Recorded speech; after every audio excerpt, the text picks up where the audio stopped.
HMO Sobbies, be sure to hang around after the end of the show for our special Julie 4 music collection that you can hear all weekend.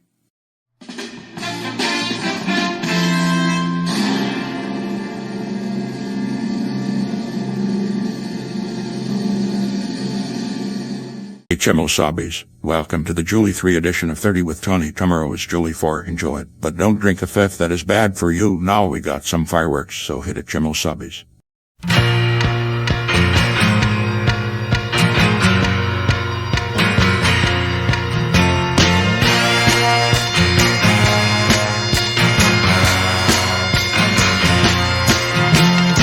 She's got something that moves my soul, and she knows I'd love to love her, but she lets me down every time. Can't make her mine. She's no one's lover tonight. With me she'll be so inviting. I want her all for myself. Oh, temptation eyes looking through my soul. With temptation eyes, you gotta love me tonight. Gotta love me, baby, yeah.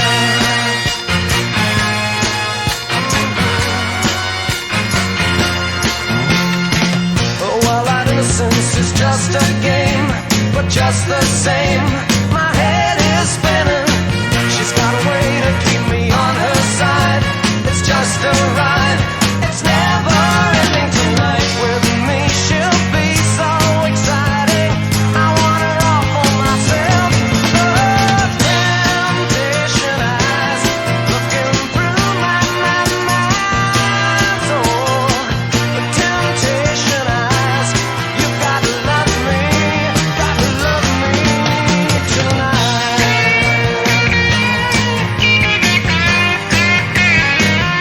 You feel it now.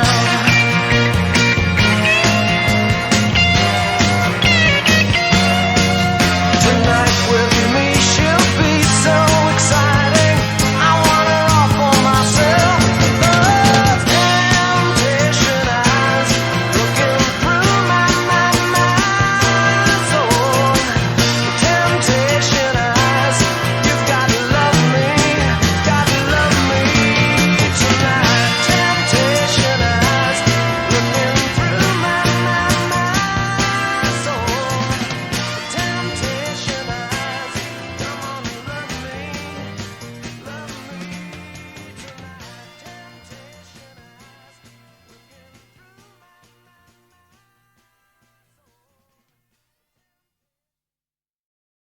Well, hi, Kemosabi's. It's Tony D'Angelo. It is Thursday, July 3rd, 2025, 3 p.m. Eastern, not a Domini in the year of our Lord. Welcome to another edition of 30 with Tony. I am so happy to have you here, and I'm really excited about today's show. I'm really excited about our music. I'm really excited about our classic clip. And what I would like to do is, first of all, thank you for all of the support you have given me, in this endeavor. We're coming up on 2 years now, and actually, I think anytime you're in any kind of an endeavor, they always say that if you're in a business or if you're in something of, putting yourself into it, you really don't start to see the results until you're around 3 years, 4 years, 5 years. And there's a certain amount of truth in that. If you can keep things even and keep them moving forward and be maybe not content is the right word, but understanding your gains will be a little at a time, you will be amazed. You look over your shoulder and you see what you've done. And all of what we've done here is because of you and everything you have done. And I'd like to today in our first segment go over where we were the last time out. Actually, that would be the Lee Elsie show of Tuesday, July 1st.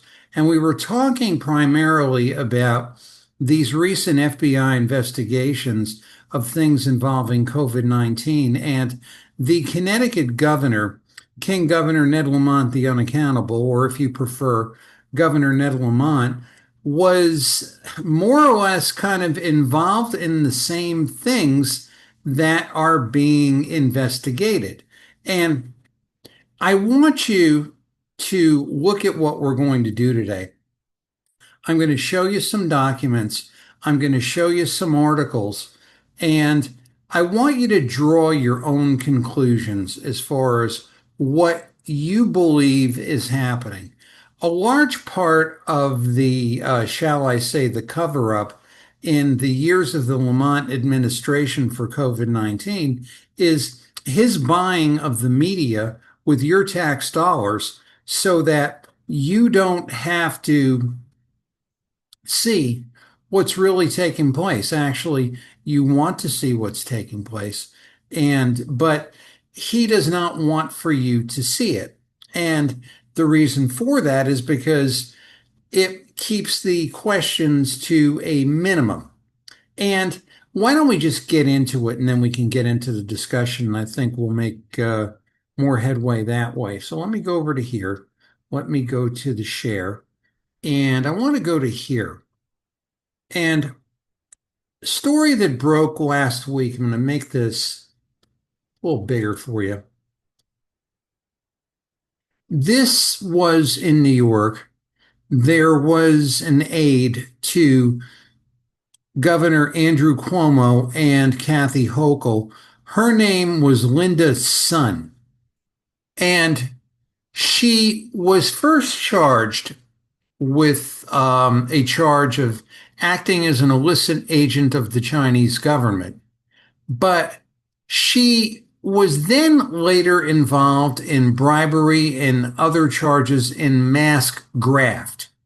So, for example, we talked about this on the Tuesday Lee Elsey show.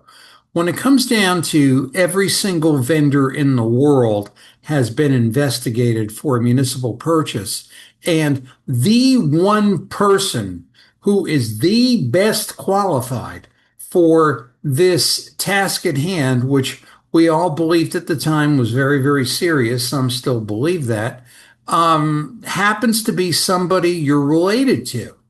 And Linda's son and her husband were charged by the FBI for self-dealing. In other words, they dealt with people. Her husband his name is Chris Yu, or Hu, if I'm pronouncing that correctly.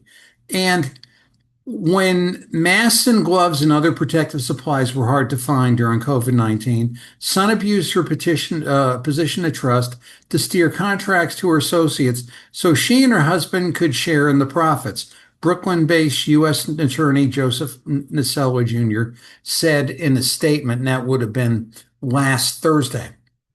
So we have a situation where someone is profiting or has a profit motive, if you will, for purposes of COVID-19. Now, those of us in the state of Connecticut are not foreign or not naive or not unfamiliar with this.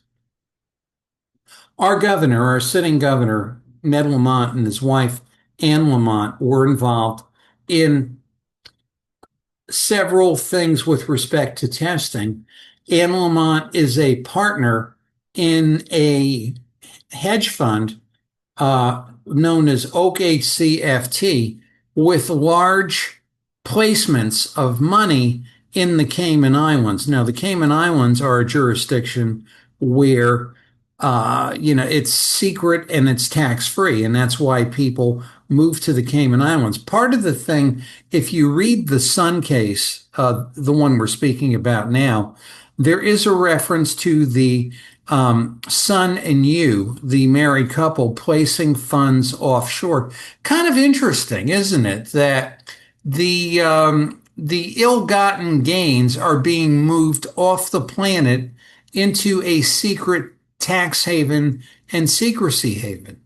Now that, shall I say, vehicle was and is available to Ned and Anne Lamont. Did they use it? Well, you kind of think it would strain credulity to say that they didn't use it, but nonetheless, it was there. We went through it on the Lee Elsey show. You can look it up on the SEC website, and the placements are about pretty close to memory serving. I think pretty close to about $1 billion. It's a lot of money. Now, of course, that's their client money and that sort of thing. But the whole idea being is the profits. You have a governor who is married to a spouse who is in the investment business. The business has large offshore holdings in the secret Cayman Islands, and there's a self deal going on. Now, when the Lamonts were caught, actually, I take great pleasure in being the first person to ever mention the fact that they were, quote unquote, doing something unkosher. Other people, other liars and gas bags and glory seekers have said they were the first. Go back to actually would have been a little bit over 5 years ago. The when I had first mentioned it, then I mentioned it on the radio, all documented, all there. And they were sorry because it wasn't one of them that found out. Actually, they may have even known before me, but they were too cowardly to speak out about it, possibly. But anyway, the what I want you to concentrate on is that who and Linda's son are doing are exactly in character what Ned and Ann Lamont did. Now, is there a pending indictment right now for Ned and Ann Lamont? I don't know. But I think regardless that if this man decides to stay in public life, if this man decides to run for office, if you are running against him, you are a freaking turkey moose beyond belief if you do not mention this to him and call him to account, because obviously, he's going to get a sip of tea if you don't mind. Obviously, the state-run media is not going to do it. Obviously, the Lamonts in and of themselves are not going to come clean. They're going to give you this whole thing of, oh, we have an ethics plan. We tore that apart on the Lee Elsey show. That's nothing but a farce. It doesn't cover anything that we're discussing here and now, and we've proven that a number of times. But when this all happened, it was like people had their hand in the till, and there's a lot of free money running around. There's tons and tons and tons of free money, and this particular couple here became enamored with that. Now, when we look back at the Lamont legacy, this is an article, Connecticut Mirror. I'm going to run this back. And in this article, he talks about, or the people that are here, Gregory Latke and Mark Pazianauskas, May 12th, 2020, talking about what a hero Ned Lamont is for being right up on the job and protecting us from COVID and doing everything the federal government wasn't going to do. And he's a remarkable man and he's a mensch and all this other stuff, all lies, all fabrications. But when it came down to what he was doing, these PPE figures, personal protective equipment, we have looked at them on the Lee Elsey show. They never lined up with the dollars. They never lined up with the bills of lading. But sure looked impressive. I mean, look at this. He looks like Paul Revere there. But when you come down to, and here he is commanding the military forces. But when you come down to here, there's something very curious. Again, this is an article, Connecticut Mirror, and this would be May of 2020. And the article has two very curious things in it. It talks about a Chinese PPE connection. So Ned Lamont said that he couldn't get any PPE anywhere. So he had to go to China and he had to use his Chinese connections. Now, when you had Governor Cuomo, Andrew Cuomo, talking about a 7-state coalition for purchasing medical equipment, and you had Hu and Son who had their hand in the till, I think it would strain any kind of credulity whatsoever to think that Lamont wasn't around these fires. Now, was he pilfering? Um, I had my questions. And because when you looked at you could do this yourself. You could go on the state checkbook and look at a vendor known as Jack Rubenstein, Rubenstein LLC, and run those invoices back to 2020, 2021. They all go through the Department of Corrections, and there never was, I had done an FOI asking for bills of lading and actual supply purchases. They never, ever, ever sent me the equipment, which or the invoices for the equipment, which had me wondering about what was taking place. But in this article, Lamont goes on to mention, I have this great connection in China, and and he was tapping his buddy of Chinese origin, William Tong, the Attorney General, and William Tong was calling China to get PPE. Now, to say that there wasn't a Chinese connection with PPE in Connecticut is, first of all, a flat out lie. They've been trying to pull that. And secondly, I notice in this article, there is not one mention. This would have been May of 2020, I believe. There's not one mention, May 12th, of Semaphore. Who was selling tests at that point? So, kind of like, who's the wiser? As a matter of fact, Ned blew it when he mentioned Semaphore. And since I was studying every movie he was making, I said, aha, you are self-dealing, my friend. You've got your hand in the till. Now you got this whole thing of, oh, we didn't make any money. We talked about that in the Lee Elsey show. Bull, ticky, hockey, whatever. Use your favorite saying or obscenity or whatever. Maybe the Semaphore Corporation didn't make any money, but they sure made a ton of money on the IPO. And oh, yeah, all the profits were supposed to go to charity. Now, that was never contractual, that was never stated, that was never upfront. That was an offhand thing. And oh, by the way, we never define what profit is. To me, profit is if you score big on IPO game day, that's profit. That's money.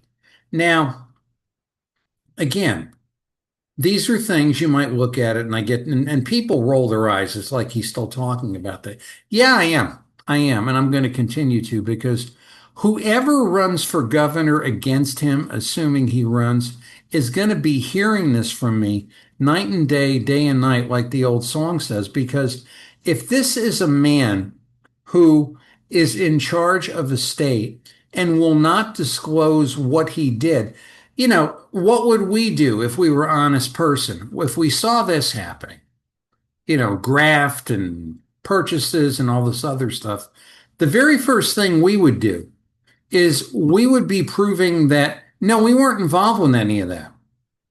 And we would show where we were and we had no connection. But he's not doing any of that. And that's kind of curious to me. So the question is really, and then you have this, and then you have the consortium. So actually, I think, is this the article I was looking at? All the governors talk about how wonderful the consortium is, and they're all under Cuomo, and Cuomo was trying to, do his own United States of America and hire McKinsey and all that. And Connecticut buried McKinsey in advanced CT. So, I mean, no answer there is quite curious to me. So again, watch the connection. PPE fraud, hand in the till. These are Chinese people who are self-dealing with buddies in China. Our hero, Governor Ned Lamont, the king, the unaccountable, is buying PPE from China, and he's involved in a consortium with New York. Undeniable fact. Okay? Undeniable fact. How that all connected, it connected. As far as the details of that connection, well, I think if you're running against this man, you need to ask him these questions. You need to deal with something other than the standard Lamont blow off answer. Okay, let's move forward. This came out on Monday night. National healthcare fraud takedown. 324 defendants charged with 14.6 billion in alleged fraud. This is the Office of the Public Affairs of the Department of Justice. And you read down here, the people, it's amazing. 12 state attorney general's offices across the United States are under suspicion. Where this all goes, I don't know, but I think I'd be a little bit surprised if some of this didn't end up on the nutmeg doorstep. But one paragraph in this bulletin from the Department of Justice, I wanted you to take careful note of. Actually, let me blow this up a little for you.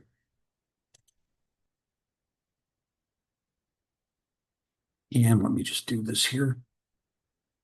In today's takedown, 49 defendants were charged in connection with the submission of over 1.17 billion in fraudulent claims. Gonna get another sip of tea. To Medicare resulting from telemedicine, genetic testing, and fraud schemes. For example, in the Southern District of Florida, prosecutors charged an owner of telemedicine and durable medical equipment companies with a $46 million scheme in which Medicare beneficiaries were allegedly targeted through deceptive telemarketing campaigns, and then fraudulent campaigns were submitted to Medicare for durable medical equipment and genetic tests for these beneficiaries. The department continues to focus on, and this is really the critical mass, the department continues to focus on eliminating healthcare fraud schemes that depend on telemedicine, including schemes involving fraudulent claims for genetic testing, durable medical equipment, and COVID-19. Now, what business is Anne Lamont in? Telemedicine. What went on there? I don't know. But it's curious that they're looking at it. But yet, the thing that is, whatever you want to call it, the most, shall I say, curious of all is claims for genetic testing. If you'll recall, actually, let me stop the share here for a moment. If you will recall, the thing that went back and forth for a number of years was the Lamont's and COVID testing, emphasis on COVID. One day, yours truly, after a major shakedown escapade, ends up with contracts from the Department of Health about whole genome sequencing tests, in other words, genomic tests. Now, we were never told about genomic tests anywhere. The Lamonts never told us. The state-run media never told us. The Department of Health never told us. The political system never told. Nobody ever told us. I mean, we weren't supposed to know, but why do we have genetic tests? What is going on? What is the purpose of it? And let me just show you what popped out of the disclosure when I had asked for it. Now, here is a contract. In Connecticut, they're called statement of work between the Department of Public Health and Semaphore. I'm going to blow that up for you. And it is a contract for 9 months, and it is for whole genome sequencing tests. These are not genetic tests. They're more involved than that. I can give you a big scientific explanation that I barely understand, but you're getting the drift. And all the technocracy is here. And this is a fee of $250 per specimen. Now, when I found this and when I started banging on people with it, it's like, oh, that's just a part of the COVID test. Oh, that's just a follow-up. Now, wait a minute. Number one, you never told us about these tests. Number two, you never told us how many of these tests were done. And number three, you never told us where this information went. It was largely that of kids, college kids. We do know it went to something called the GIZAID Initiative in Switzerland, which is a repository for genomic data. I don't know if these kids knew that. Sure as hell, I don't think their parents knew that. And the thing is, there's never been any discussion about it. Now, getting over to here, was there, shall I say, dupe billing, bogus billing, billing for unnecessary tests and things like that? You wonder. I'll leave that to the federal authorities, but it's very clear to me that the Lamont machine is quote unquote involved in this personal protective equipment thing because they were there as a part of this consortium, and they're also involved in the testing thing. And these reasons have never been explained. So when you come over to why are they doing it and what is the purpose of it, they've never answered, they've never accounted. None of these state-run media characters have ever asked them that, have ever pressured them on that. And where this all sits in terms of, federal oversight, I don't know, but I do know that they are paying attention, because how could this go on and this is okay, but this goes on and it isn't? Doesn't look right, does it? How can this go on and it's supposedly okay, but this goes on and it isn't? These are the questions that need to be answered as far as I'm concerned. I think as far as anybody's concerned. In that, just to review very quickly, the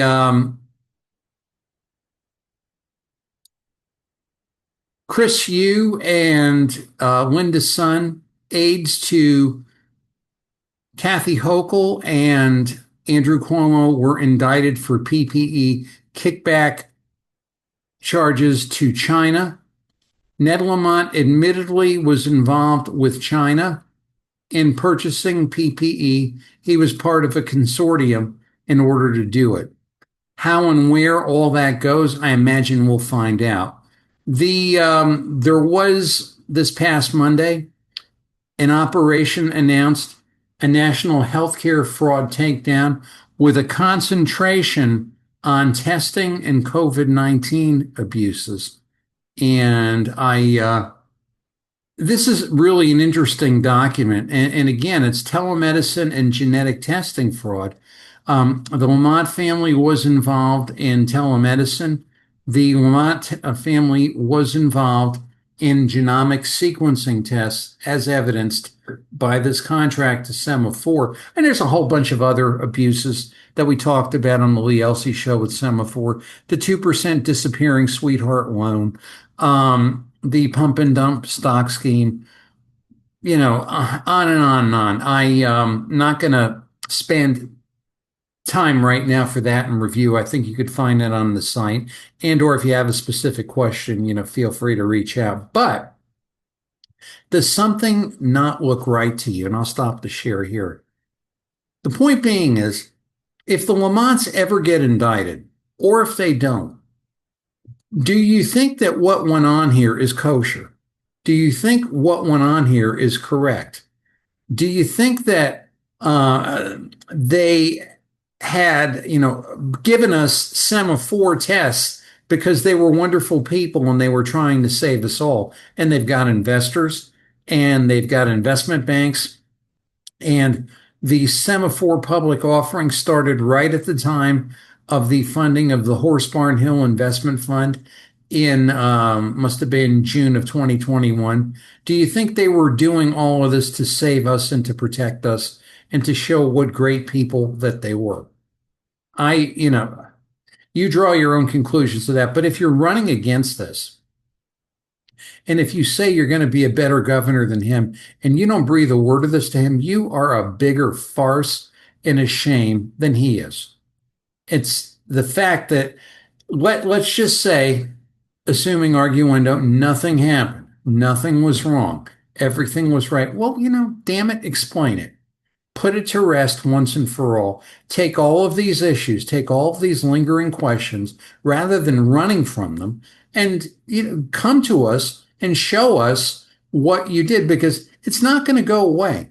And you can hide in your state-run newspaper and you can hide in your state-run TV. Nobody's reading those things anyway. Nobody's watching the state-run news, which is a farce. I mean, this whole thing now with the abuse of the little girl, with the transgenderism, with Project Veritas, and not one news station picks that up. I mean, what does that tell you?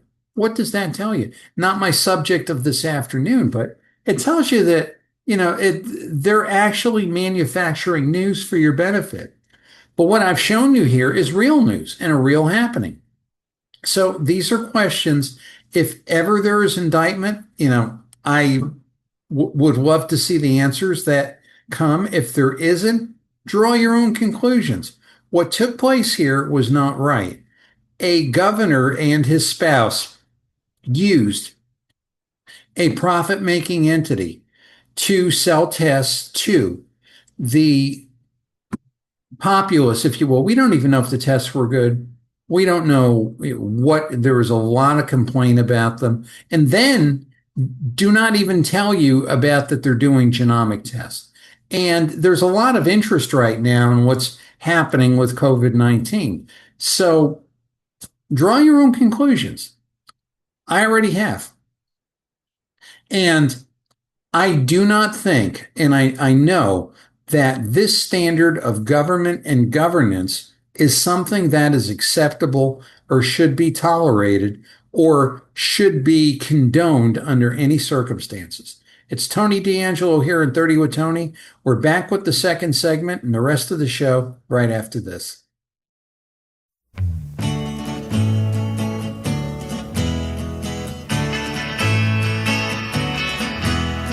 Please don't mistake me or try to make me the shadow of anybody else. I ain't the him or her you think I am. I'm just trying hard to be myself. How society's goal is to be part of the whole. It may sound good to you, not to me. Let me be, to think like I want to. Let me be, that's all I ask of you. I am what I am, and that's all I ever can be.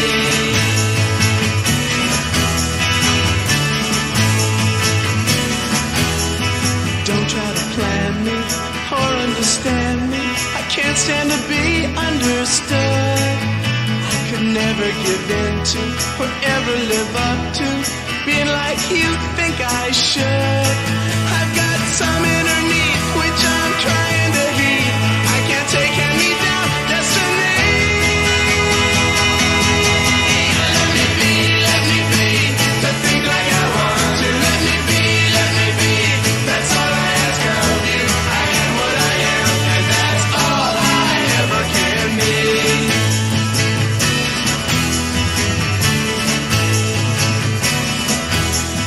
Don't try to change me or rearrange me to satisfy the selfishness in you. I'm not a piece of clay to mold to your moves each day, and I'm not a pawn to be told how to move. I'm sorry I'm not the fool you thought would play by your rules, but to each his own philosophy.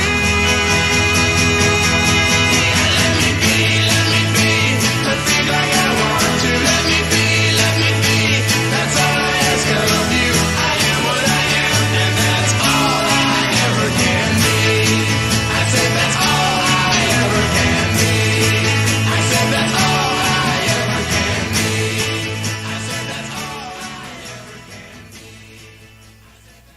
be. Well, thanks, Kemosabe's. Thanks for staying with us. There's been a lot of discussion in recent days about the status of the local Republican Party and who's going to run for governor and who is a good candidate for this particular office, be it Congress or governor. Actually, I said governor, or something down the road, or state senator, or whatever the case may be. And I got into a discussion over the course of the weekend with several of the people in my esteemed College of Cardinals discussion group on Twitter, on X. And we started sharing thoughts for what Connecticut really needs, because I think it's inarguable, unless you are an idiot, and there's unfortunately enough idiots around, but unless you are an absolute positive idiot, Connecticut needs help. Connecticut needs a lot of work. Connecticut is a shame. Connecticut is a disaster. Connecticut is particularly an economic disaster. And in order to get Connecticut straightened out, if you will, we're going to have to do a lot more than whatever has been done before. Connecticut, in many ways, is like how could I put it? It's almost like a bad hangover after a date that you thought was good or maybe was okay, and then the next day you realize you have no money and nowhere to go, and the person you were with was lying to you the whole time. And that's where we're at right now. I think that's really where the state Republican Party is at. And it's a shame, because there is a whole lot of people, from what I can see, and honestly, I'm no great prophet or visionary or analyst or anything like that, who are incredibly unhappy with the state of Connecticut and the state Republican Party as it is, or the state elected officials do a horrible job of connecting with these people, finding out what's really important to them, and bringing those policies to light. Connecticut really, I mean, Republicans bringing policies is like the three wise men dumping garbage on your front lawn. It's never really happened, regardless of who the governor was, who the candidate was. It's really been, pathetically horrible for many years. But we were having a very good, engaged, thoughtful discussion. And I think it's maybe a place where I'm at in my life with just so many things that I want to see results. I really don't care who the person is, personality politics and all that, and Trump derangement syndrome, and all the personal stuff. And a lot of the personal stuff is real, and it's there. And it's, how could I put it? It is palpable and should be considered. But when you make a determination about a particular person, but in the end, what am I concerned about? I'm concerned about my grocery prices. I'm concerned about the safety of where I live. I'm concerned about the business environment. I'm concerned about the fact that Marxists and communists are not infiltrating every area of my life and my neighbors' lives. And also, I am most concerned about getting good, honest, truthful information to people to make their own decisions. Because we were having this discussion, in our group, and I said, if you look at everything, whatever you want to call it, our group, me, others like me, independents like me, and a whole lot of just people working against what was proposed, COVID-19 fraud, homeschooling, the First Amendment. Yeah, really, this finger might be indicative of what they tried to pull there. Tony Wong, I'm not forgetting that. Artificial intelligence, energy policy. I mean, I can go on and on and on and on. Oh, the use of nonprofits for questionable investments, things like that. That was all here. That was all us. And it was, when I say us collectively. And the activism that is going on in the schools, the fight against the libraries and things like that. Yes, elected officials acted, but they really didn't act. They reacted after we showed them what really was happening. E-cars are a perfect example.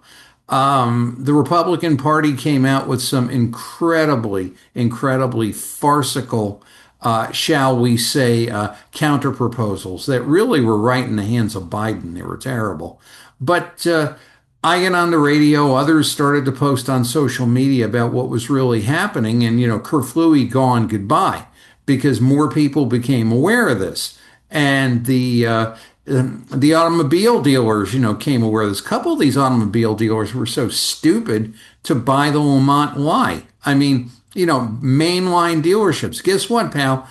You know who you are. I will never darken your doorway again. And a lot of other people remember that. If not, I will make them remember. But that all being as it is, the how could I put it? Maybe I need to be more articulate. When political party and political power becomes operative is how it hits the citizen. For example, I really don't care if I like the person in office. I just want them to understand what the issues are and understand what is right. Beyond that, this person, that person really doesn't make any difference to me. What comes out of my wallet is what makes a difference to me, really. What is taking place across the street from me makes a difference to me. And what is the price of my groceries and what I'm paying for gasoline makes a difference to me. The competency of government in getting something done makes a difference to me. Any idiot who tries to inject Trump into the conversation just because of Trump, Trump has nothing to do with anything other than the fact that people don't like him and they want to shame you if you do or if you don't. Anyway, I started to say to people in my group, and I say to you, and just us having a conversation, thousands of people could be watching. I really, welcome. I'm very grateful. But it's not relevant unless you start to deal with the issues. I don't think I have seen one Republican proposed candidate right down the line, right across the board, all about, people have things about, well, we want the prices lower. Oh, we want to give people more freedom. Oh, we want to make things safer. And none of that is, shall I say, a bad thing. But do they realize something? How many social problems come out of two things? They come out of money or a lack of money, and they come out of a lack of, or the stifling of initiative, if you will, the stifling of getting somebody to do something and free himself from the shackles of government. How many problems start with if you have a lack of money? You're just going to get a sip of tea, if you don't mind. Tea's especially good today. For example, if I have a job and I'm working the job and I come home and I put the paycheck on the table, well, these days I guess it gets direct deposited, and the happy wife makes dinner and the happy kids hug me and the dog barks, life is great. Now, if I lose my job and I can't get another one, where do I go? What do I do? What stresses does that happen? And I mean, does that happen to cause? And that's really the crux of it. If we can solve economic ills, we can solve social ills. Demo-commie politicians and a good deal of rhino Republicans do not want you solving your own ills. Because if you solve your own ills, you have no need for them. You can go to them and say, do this, do this, do that, and if necessary, shame them for their lack of knowledge about so many things. So that said, I have not seen one governor candidate, and this is right down the Republican list and right down the Democrat list in Connecticut, that has any clue about economic development. Now, we have something in this state. It's called the Department of Economic and Community Development. As I've said, it's a silly mess. It should be abolished. Close to $1 billion in 10 years. We are in the economic sewer. The only thing this thing does or did is threw us into debt for stupid projects of cronies. Might have helped a few people along the way, but better policy could have helped them a whole lot better. But our state never deals in policy. So if I'm looking at a governor, if I'm looking particularly at a governor, I want that person talking about economics first. I want that person talking about economic empowerment. I want that person talking about this is a way you can build yourself to build your own responsible economic environment and get yourself away from the shackles of government. To develop your body, to develop your mind, to develop your industry, and to develop your independence and to protect it. You see, if you had a whole community of small business people, you'd have no crime. You would have no crime. Basically, every single person would be protecting themselves. And, there'd be people trying to do things, but, a couple of bats across the forehead of people coming in, they quickly get the impression that that's not an easy target. Crime and demonic activity always seeks the lowest level. You don't attack something that could beat you, basically.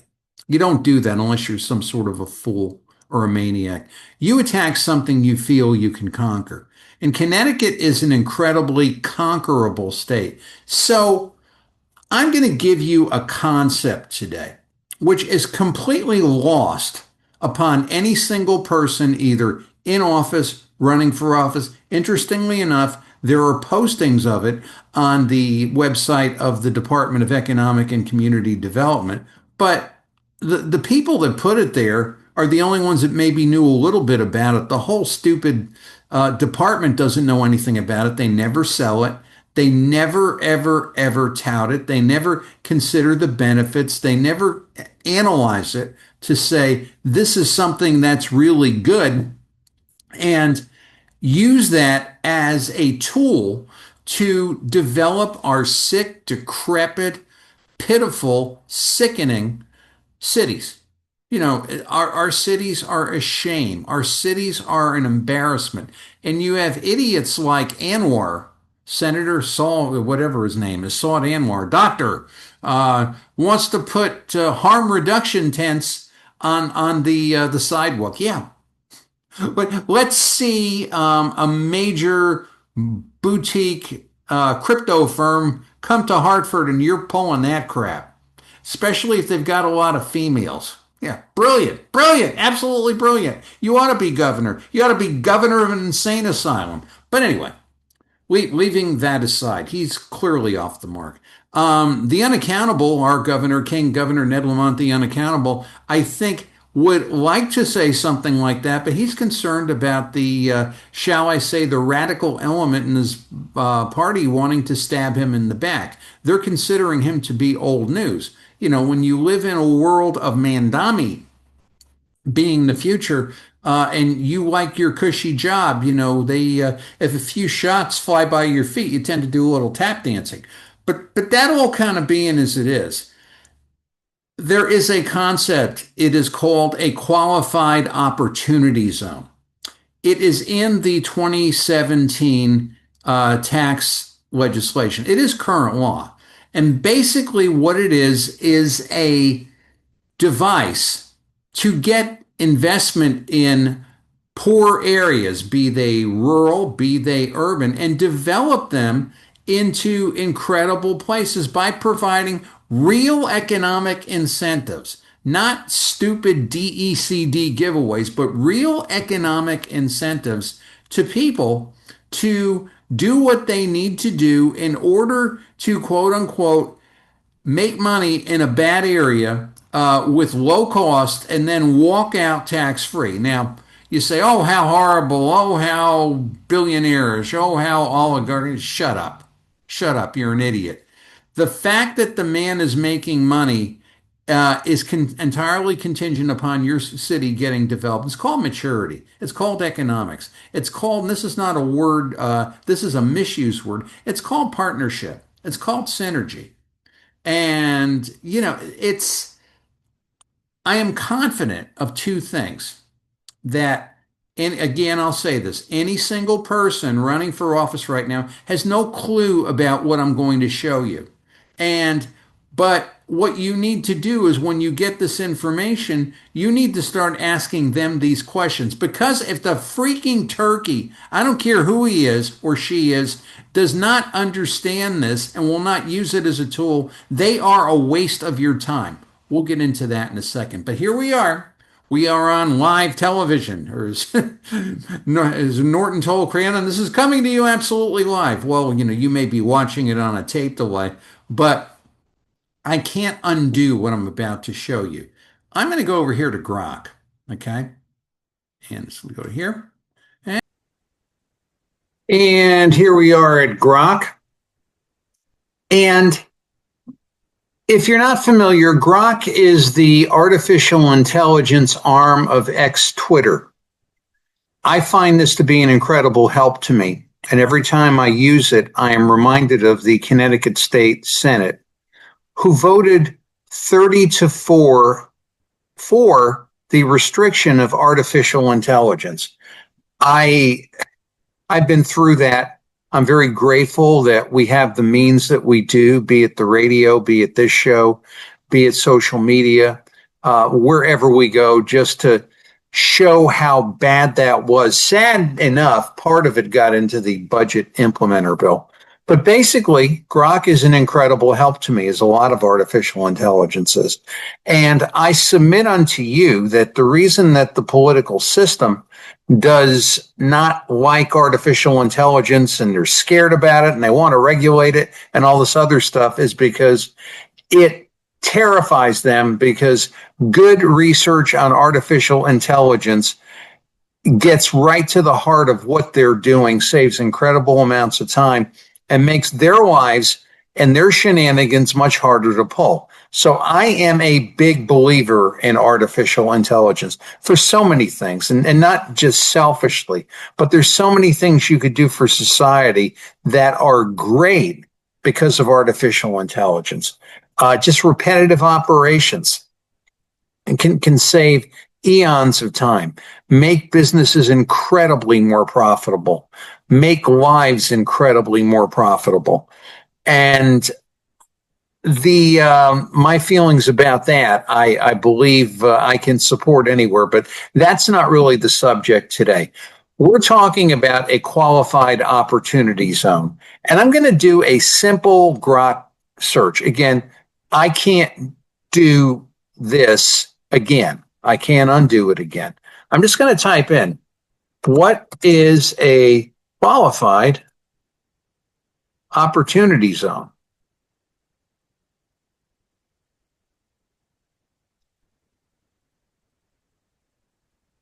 How could this help a poor area?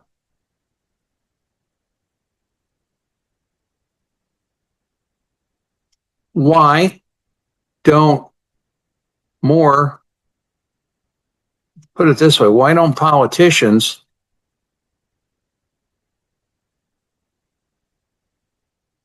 use this as a tool to bring economic development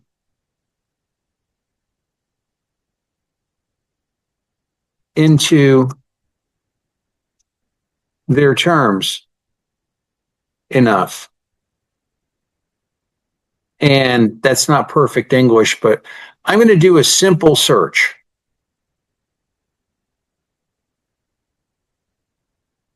Okay, a qualified opportunity zone is a designated economically distressed area in the United States. Think of just about all the cities in Connecticut, where investors can receive tax incentives to spur development and job creation. There's a current plan right now, but the plan in the One Big Beautiful Bill is much better. Right now, we're working under the tax law of 2017. Now, your qualified opportunity zone is a census tract nominated by governors and certified by the department as economically disadvantaged areas eligible for tax benefits. These areas typically have high poverty rates or low incomes. I'm going to go back and highlight that whole thing. nominated by state governors and certified by the U.S. Treasury Department as economically disadvantaged areas. If you are a stupid ass government official, why aren't you nominating more places in Connecticut for economic development? Right? Our governor, King Governor Ned Lamont, the unaccountable? Don't get me started. Anyway, there's tax incentives. I can get technical about those and probably bore you to tears. But the big thing I want you to focus on is tax-free growth.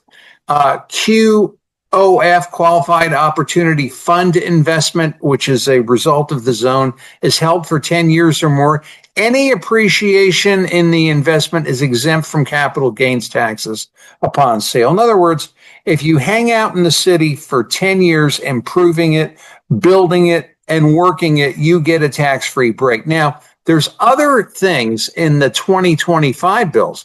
How could it help? Well, before we get to that are even better. Economic development, job creation, community revitalization, a multiplier effect. Here's an example. A QOF might fund a new manufacturing facility in a QOZ, creating jobs for residents and generating tax revenue to reinvest in schools and public services. While QOZs have potential, their underutilization can be attributed to several factors. And these are really the political reasons. The complaint about displacing low-income residents rather than benefiting them. Well, how about being a little bit more creative and getting the low-income residents involved? And these are the questions that you see from people who basically contribute economically nothing. The one from the Urban Institute says that benefits are uneven. Well, benefits are uneven because the political people don't know how to target them. And then the reasons why you don't see it, according to the article, according to the Grok, lack of awareness, short-term focus, bipartisan disconnect, sunset provisions, right? That's where the law changes after a period of time. These things need to be made permanent. Some politicians advocate for direct public investment. Yeah, we know about that. Democrats argue QOZs primarily benefit wealthy investors. This is how stupid these people are. If you go into an area and you build it and you are a wealthy person, you're helping everybody there that is there while you're helping them. The results have been mixed now. The results have been mixed for several people because I've got people who are in QOZs and QOFs. We had COVID-19 and we also had a political war in this country. So this thing never really got the chance. But basically, let's look at the conclusion. I'm going to explain it to you. It's a powerful tool for economic development by leveraging private investment. And again, we do have complexity, uneven outcomes, and political challenges. Why can't we do this without any of that? That is really the issue. So I just wanted to tell you what it is. I wanted to tell you what some of the issues were, and let's get down to it. We have pathetic cities in the state of Connecticut. Shameful, awful, terrible. Amazing, amazing attributes to each and every single one of them. But they have turned into drug dens, welfare dens, crime dens, and liberalism dens. Now, the only thing that's ever going to change that, understanding we did warts and all for qualified opportunity zones.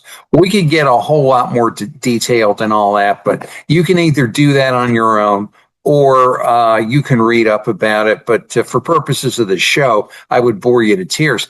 But basically, you can look at any one of our cities and it's just such a tragic waste of resources. And the reason why is because the cities largely are under demo-commie domination.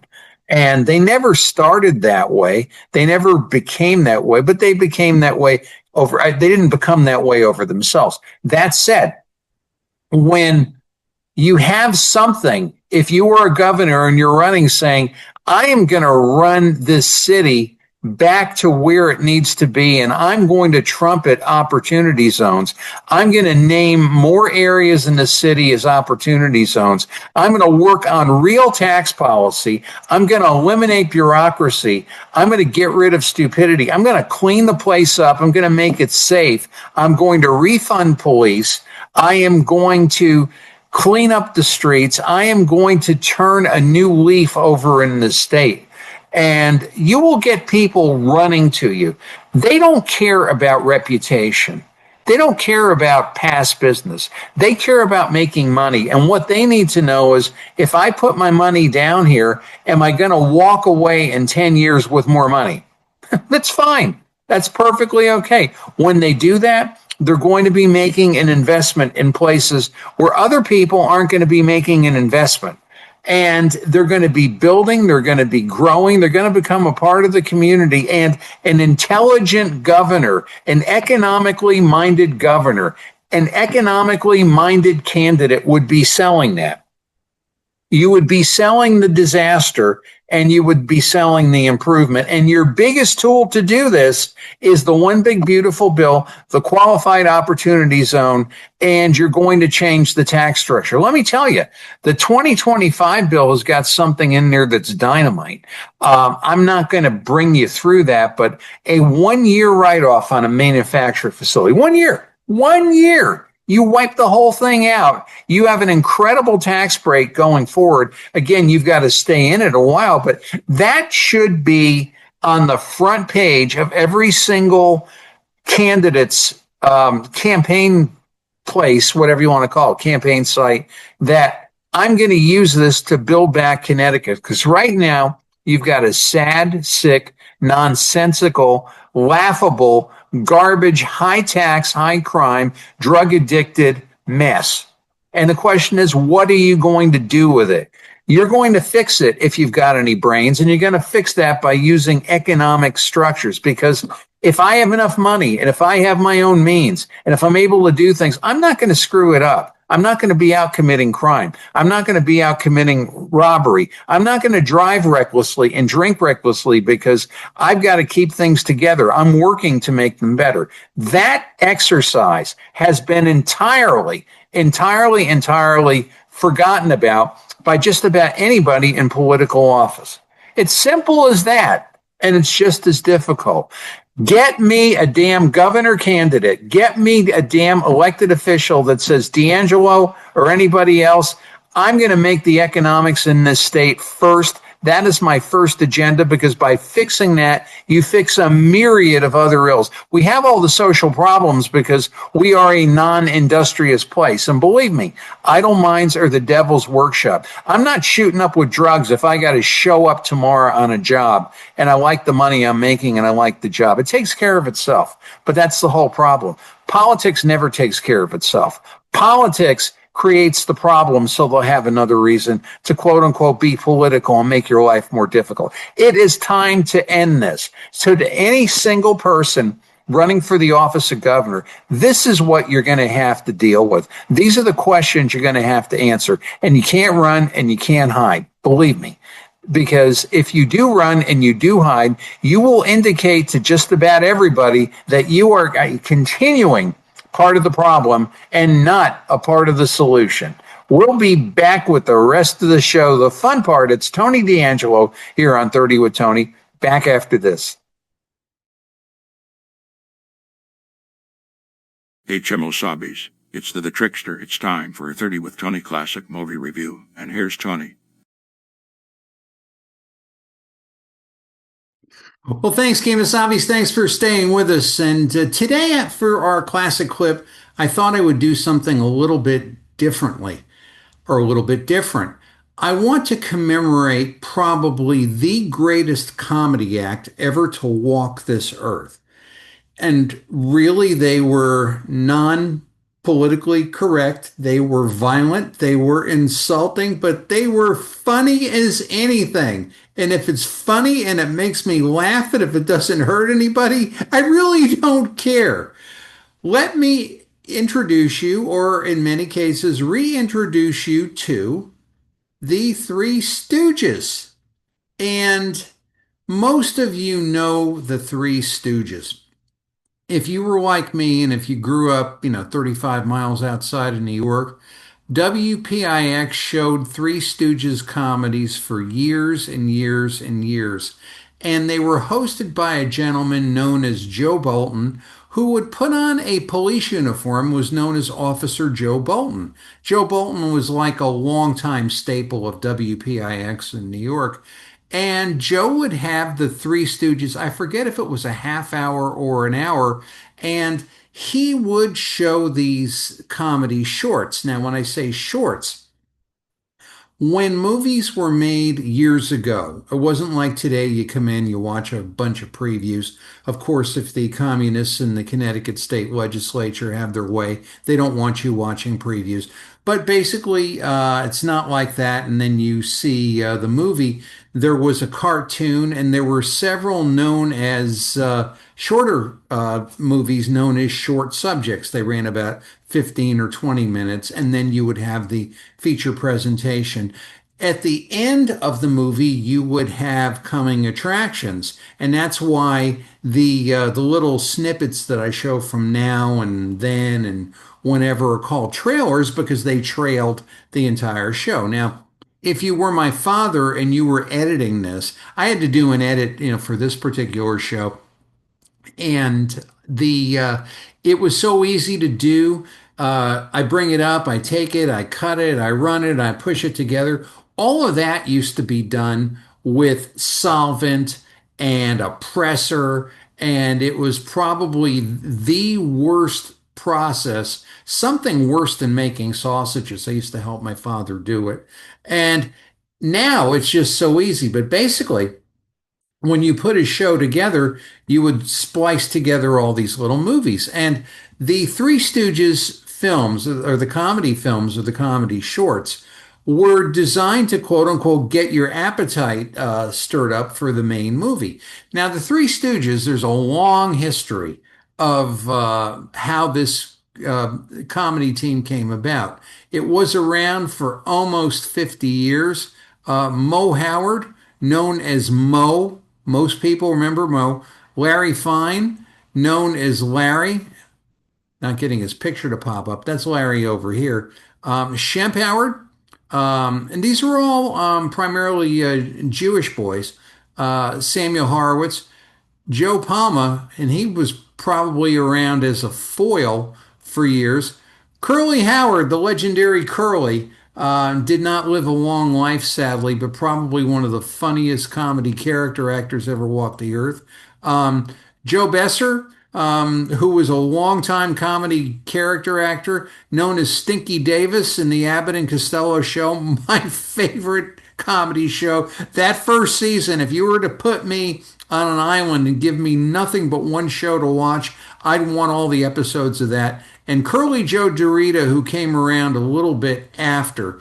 Now, what happened basically was this was a vaudeville act back before you had movies, you had stage shows, and these guys would come on and do comedy. And basically, they were incredibly funny. Somebody took them to Hollywood, and they had an incredible amount of, let me just run down here, past the it was Mo, Larry, and Curly, who basically are the mainstays of the group. The group ended when Larry died. I believe it was like 1970 or 1971.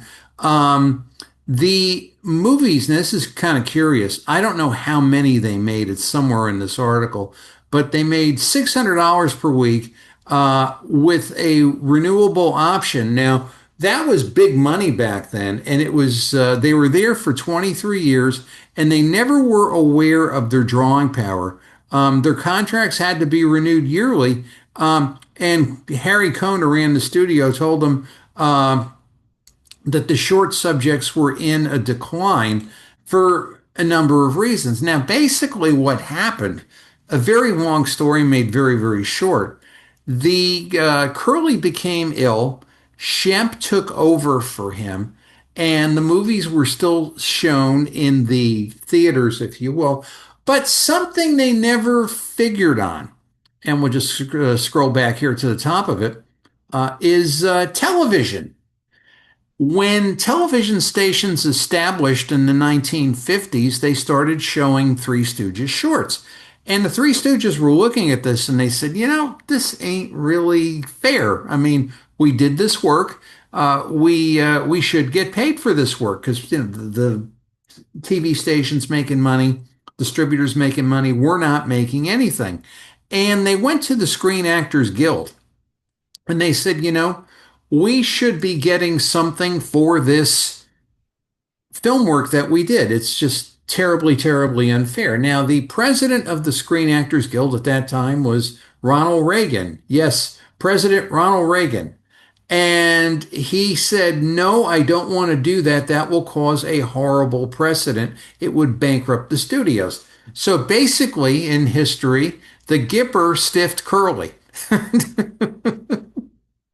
But what happened was kids like my age started watching this. We were laughing, we were crying hysterically. And then it dawned on Columbia Pictures to say, hey, you think we can make full featured new Stooges movies? And guess what? They did. And they are some of the funniest movies that you're ever going to see. They were made in the 1960s and 1970s. The Stooges started showing up doing routines on television shows, getting very well paid for what they did, mind you, and just an incredible, incredible career. And not only that, but there used to be a variety show known as Mike Douglas, one of my favorite interviewing variety shows. It went on for about 14, 15 years in the I think from the 1960s, well into the 1980s. And when Moe was the last surviving Stooge, Mike would have him as a guest, and a lot of those tapes are really, maybe we should show those on Classic Clips.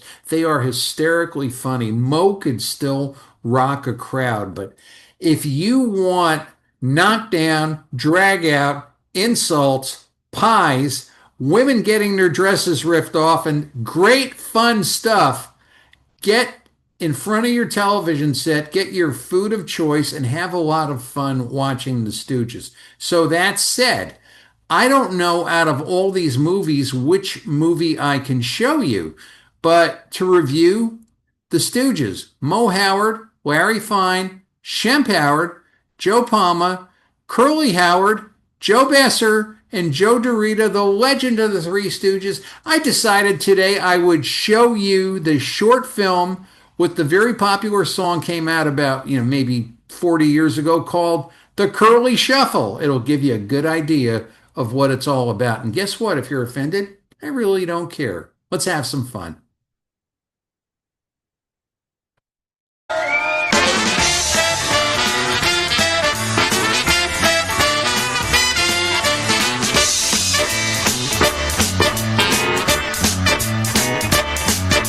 When me and my friends go out in the town, we can't sit still, we can't sit down.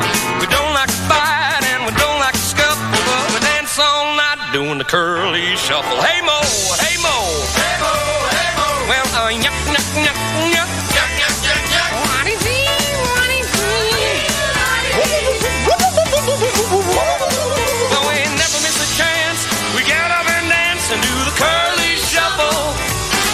Well, me and my friends love Larry and Moe. We love Curly's brother Shemp and his fat clone Joe. It's such a delight to boogie and hustle, dancing all night doing the curly shuffle. Hey Mo, hey Mo, hey Mo, hey Mo. Well, yuck, yuck, yuck, yuck, yuck, yuck, yuck, yuck. Oh, wise guy. Well, we never miss a chance. We get up and dance and do the curly shuffle. That's right.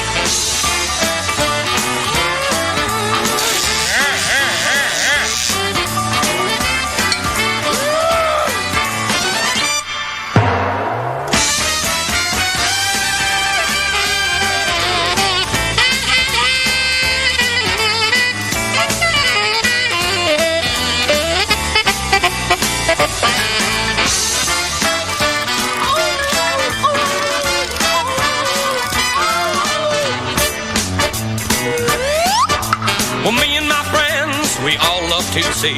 Comedy classics on late night TV. Those knuckleheads love to get in a scuffle. They push and they shove, doing the curly shuffle. Hey Mo, hey Mo, hey Mo, hey Mo. Well, yuck, yuck, yuck, yuck, yuck, yuck, yuck, yuck. Look at the grouse, look at the grouse, look at the grouse, look at the grouse. Well, we never miss a chance. We get up and dance and do the curly shuffle. Right, we do the curly shuffle. What'd you say? We do the curly shuffle. That's what I thought you said. We do the curly shuffle. Yeah, yeah, yeah. We do the curly shuffle. Sweet. We never miss a chance. We get up and dance and do the curly shuffle.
Without me, 'cause I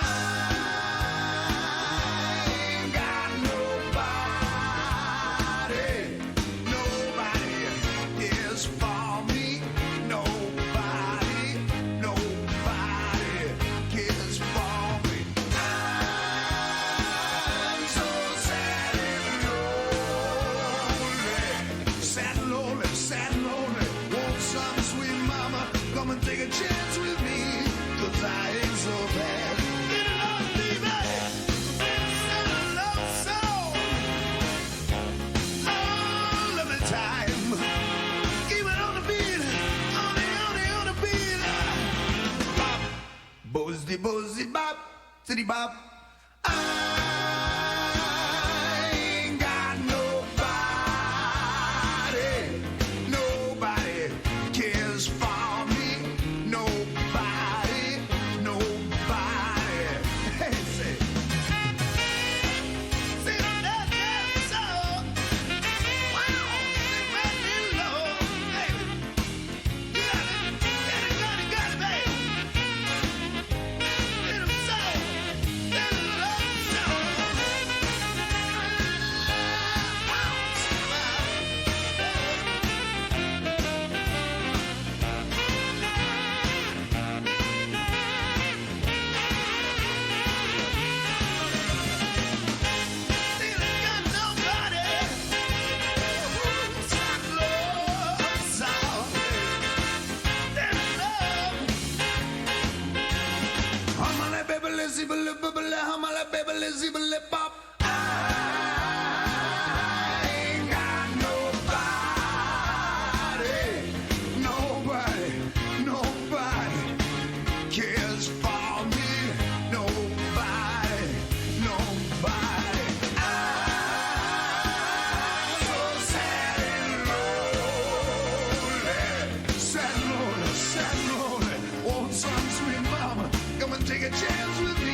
Well, thanks, Kemosabe's. Thanks for staying with us. If you follow the Lee Elsey Show, there is this ongoing debate about creationism and evolution.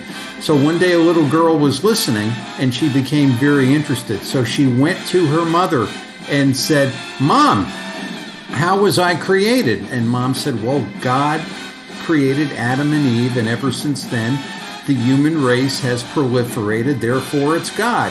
She then went to her dad and said, "Dad, how was I created?" And Dad said, "Well, we all are a product of evolution. We came from monkeys." So the girl returns to her mom and says, "Mom, you said we were created by God, and Dad says we were created by monkeys. Which one is it?" And Mom looks at the kid and says, "Well, I told you about my branch of the family, and he told you about his." You can use that for men and women. It's Tony D'Angelo here in 30 with Tony. Thanks, Kemosabe. Thanks for staying with us. And look forward to an even greater show next week. See me, Patriot TV, Lee Elsey Show, 7 a.m. on every Tuesday and 4 o'clock in the afternoon on Patriot. Bye now.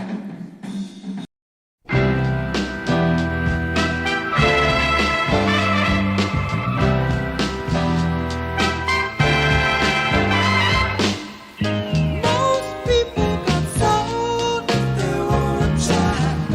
Let love be gold and let it fly. 'Cause it's easy to hate, to draw a line. But error is human, forgiveness divine.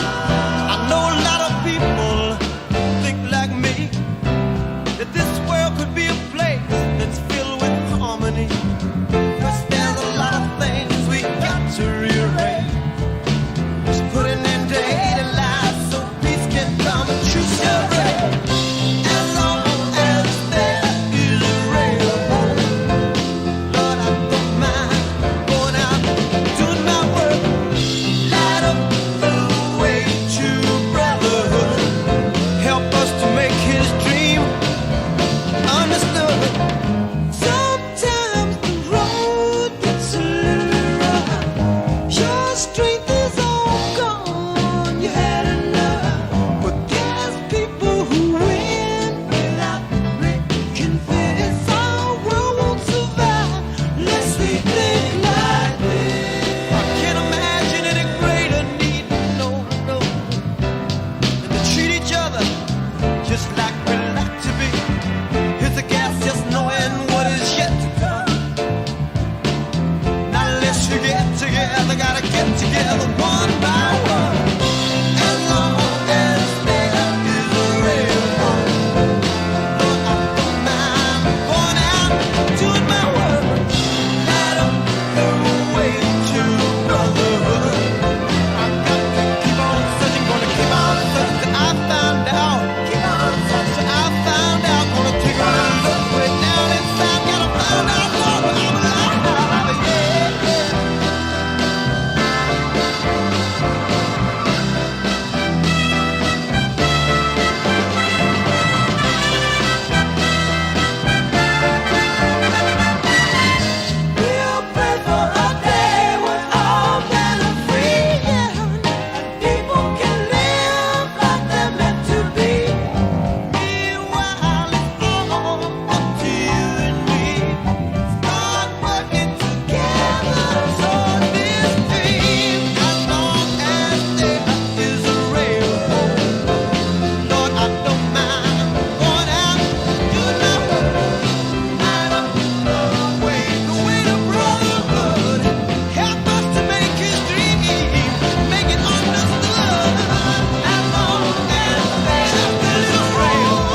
Hey Chimosabis, I am the bossest president ever, and since it's the July 4 holiday weekend, please enjoy our collection of Bose music hits. Kick back and let it flee.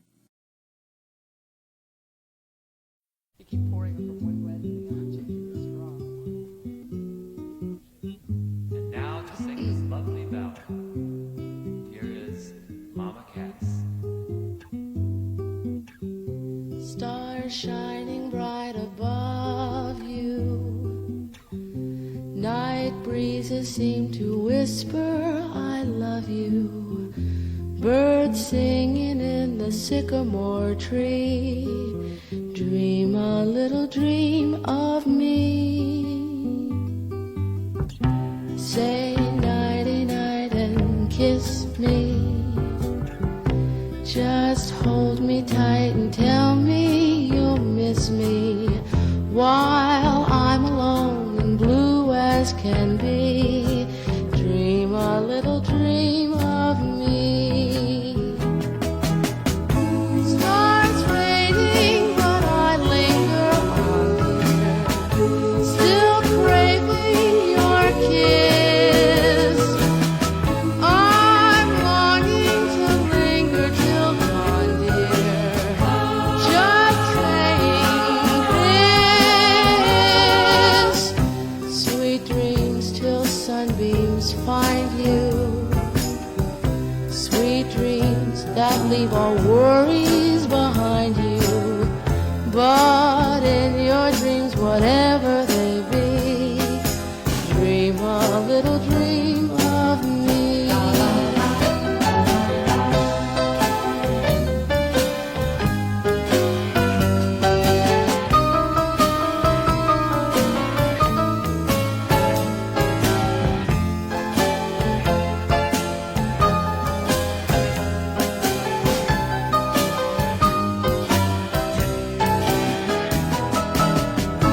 Stars fading, but I linger on, dear, still craving your kiss. I'm longing to linger till dawn, dear, just saying this. Sweet dreams till sunbeams find you. Sweet dreams that leave all worries far behind you. But in your dreams, whatever they be, dream a little dream of me. Da da da da da da da. Da da da da da da da. Da da da da da da da da. Da da da da.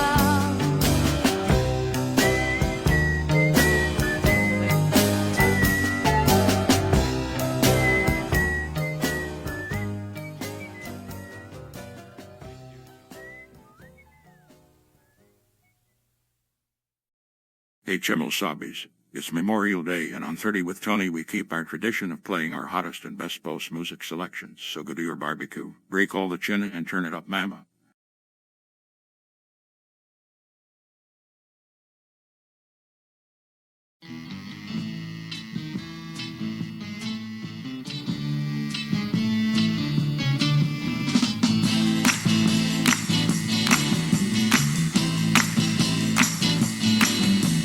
Every time I think that I'm the only one who's lonely, someone calls on me.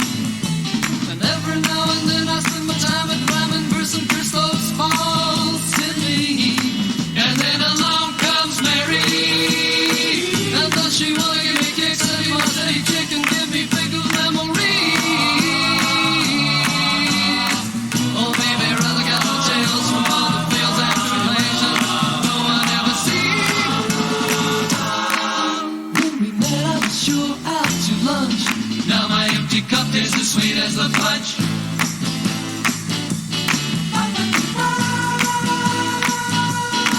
When big desire is the fire in the eyes of chicks whose sickness is the game.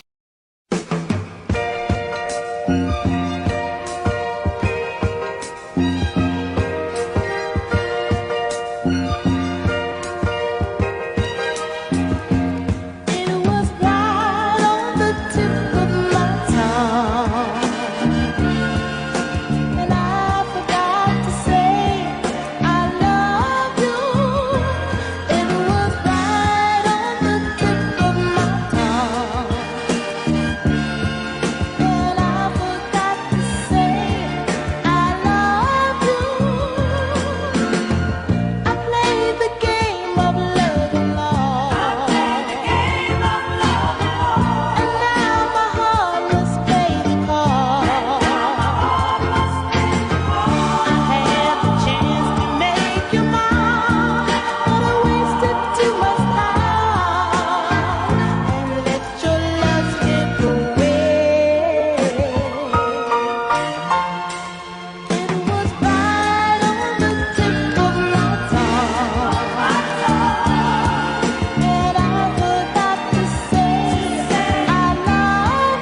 so to let you know when I look in your eyes,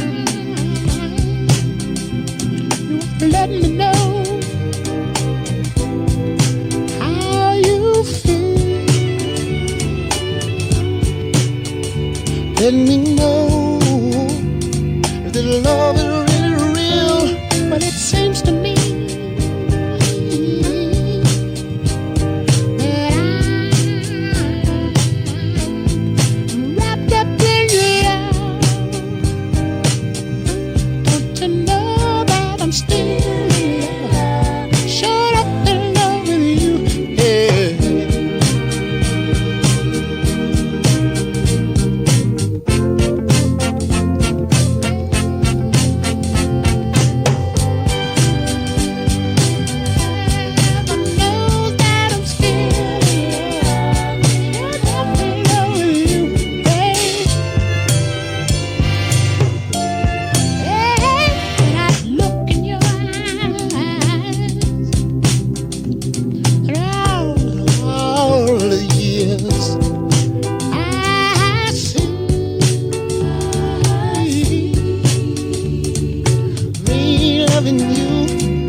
But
plays a song and no one listens. I need help, I'm falling again. Play the drum a little louder, tell me I can live without her if I only listen to the band. Listen to the band.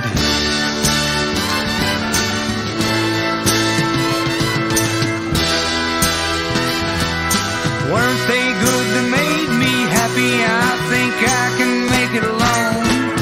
Oh, mercy, woman plays a song and no one listens. I need help, I'm falling again.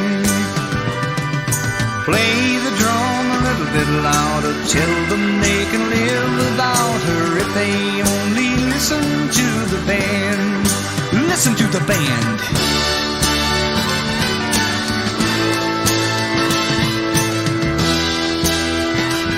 Now weren't they good, they made me happy? I think I can make it alone. Oh, woman plays a song and no one listens. I need help, I'm falling again. Come on, play the drums just a little bit louder, tell us we can live without her now that we have listened to the band.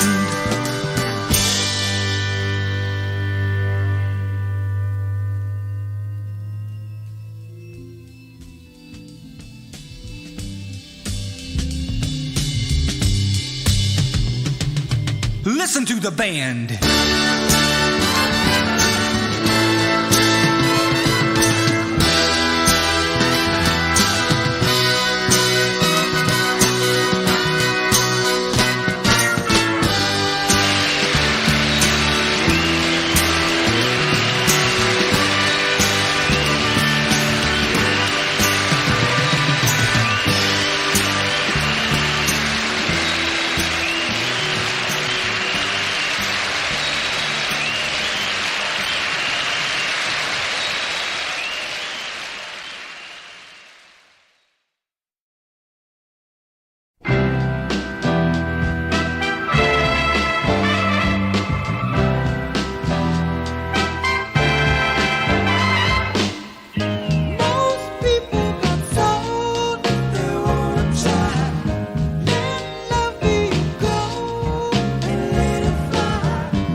Welcome, Chimosabis. It's another edition of 30 with Tony. We got the best news, the bossest music, and the most amazing classic clips. Did you see that idiot Chris Murphy? Let me tell you, if I were on your side of the earth, I would call up my lead croc, Gordon Liddy, and he would end this very quickly. That name, the Dirty Tricks Gang, was not given for laughs. But don't despair, we've got a lot of hope now, and let's get it on Chimosabis. It's alright.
Falling in love was the last thing I had on my mind. Holding you is a warmth that I thought I could never find. Just trying to decide, I'll stay by your side. I know I could cry, I just can't find the answers to the questions that keep going through my mind. Hey babe, it's your time to wait. Falling in love, repeat all mistakes. Isn't it time? It's your time to wait. Falling in love, repeat all mistakes.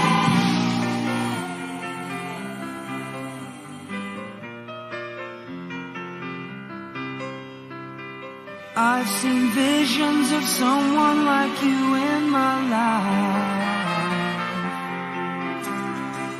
A love that's strong, reaching out, holding me through the darkest night.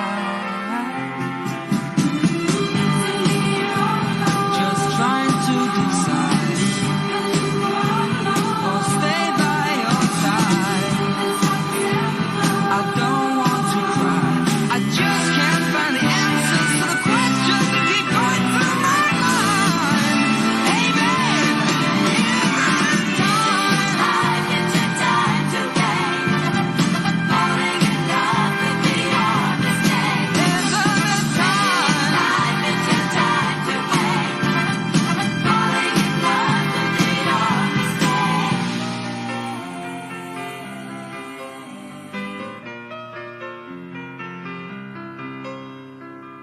I feel a warmth in my heart and my soul that I never knew.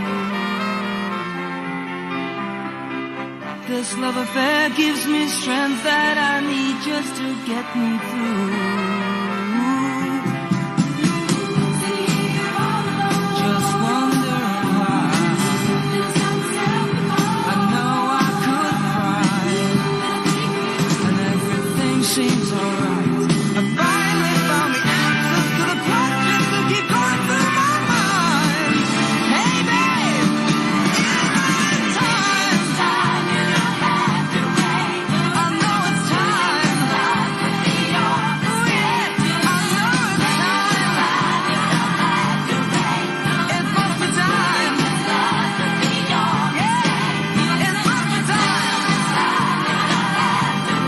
Made up my mind. It's must be time. It must be time.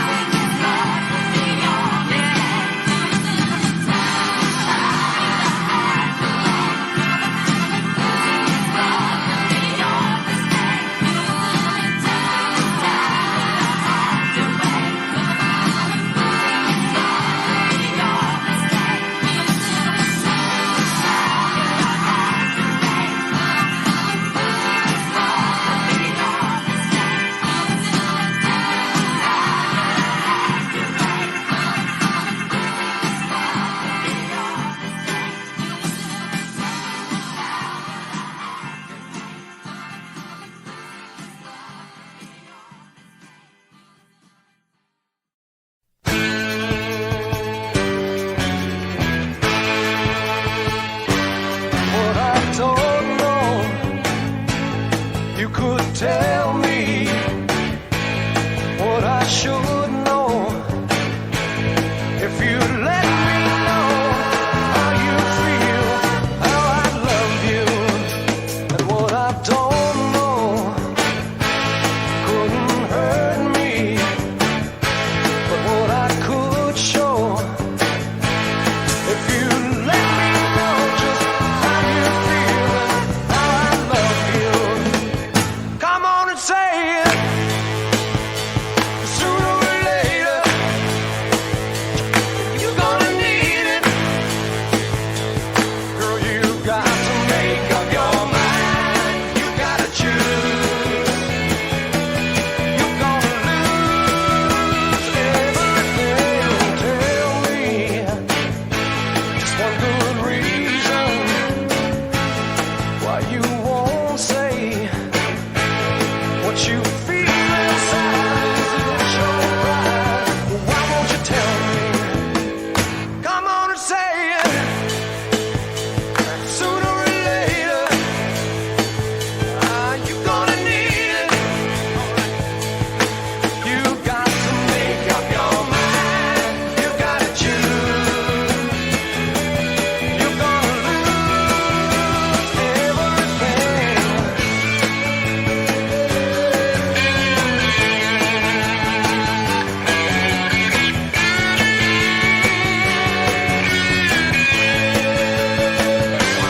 Come on and say it. Oh yeah, you're gonna need it. Come on and say it. The sooner the better. Baby, baby, baby, baby, come on and say it.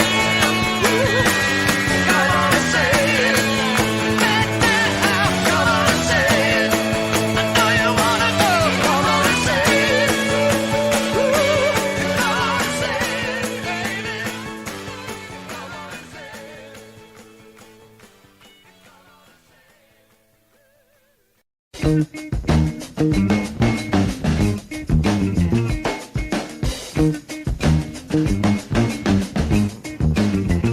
Express yourself. Express yourself. You don't never need help from nobody else. All you got to do now, express yourself. Whatever you do,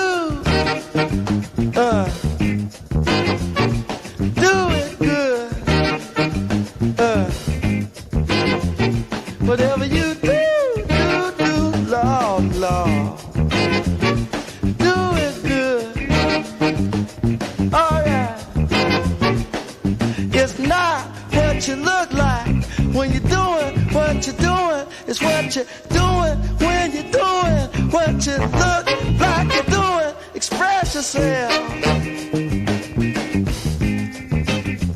Express yourself. You're doing it on the moon, y'all. In the jungle too.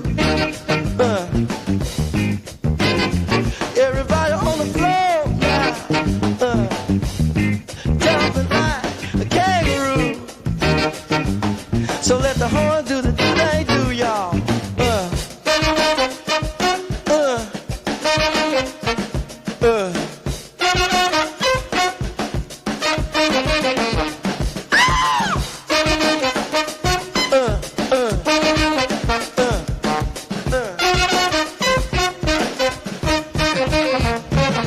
Some people have everything and other people don't. But everything don't mean a thing if it ain't the thing you want. Express yourself. Express yourself. Oh, do it. Oh, do it. Do it to it. Go on and do it. Y'all do it. Get it. Express yourself. Express yourself.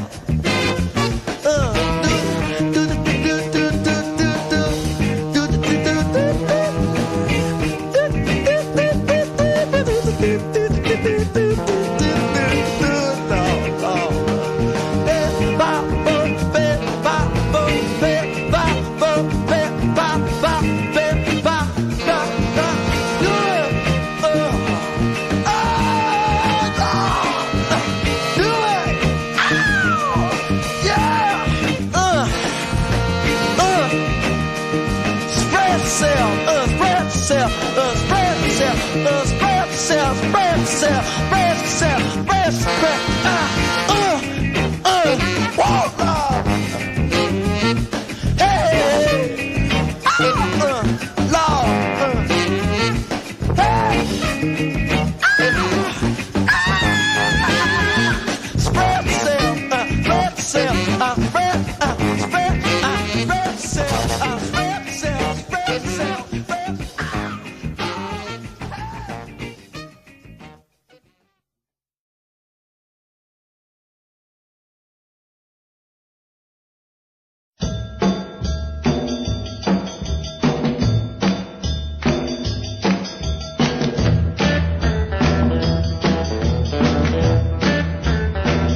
boogie, boogie night.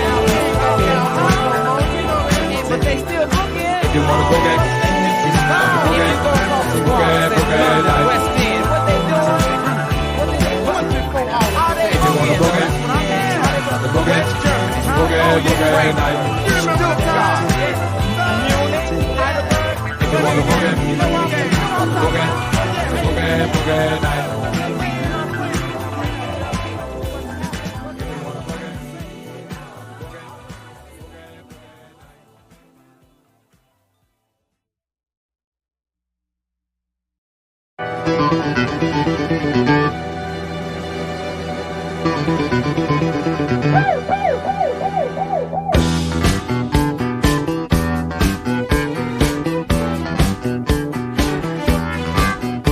It was 9:29, 9:29 Backstreet, Big City. The sun was going down, there was music all around, it felt so right. It was one of those nights when you feel the world stop turning. You were standing there, there was music in the air. It should have been away, but I knew I had to stay. Last train to London, just heading out. Last train to London, just leaving town. But I really want tonight to last forever. I really want to be with you. Let the music play on down the line tonight. It was one of those nights when you feel the fire is burning. Everybody was there, everybody to share. It was so right. There you were on your own, looking like you were the only one around. I had to be with you, nothing else that I could do. I should have been away, but I knew I had to stay. Last train to London, just heading out. Last train to London, just leaving town. But I really want tonight to last forever. I really want to be with you. Let the music play on down the line tonight.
from one bread to the other, changing the straw. And now to sing this lovely ballad, here is Mama Cass. Stars shining bright above you.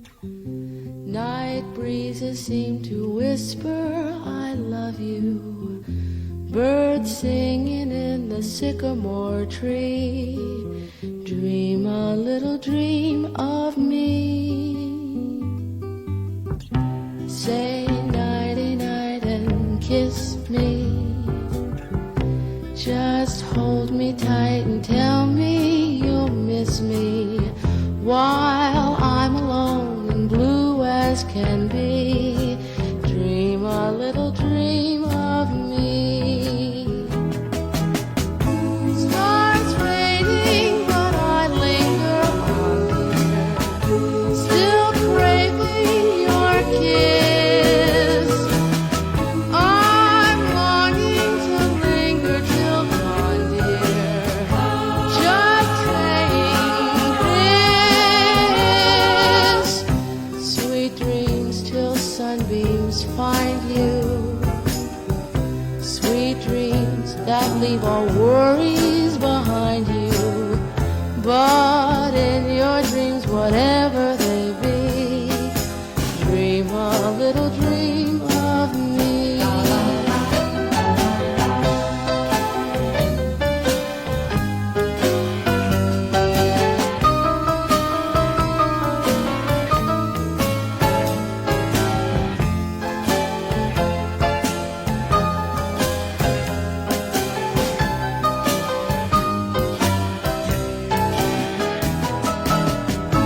Stars fading, but I linger on, dear, still craving your kiss.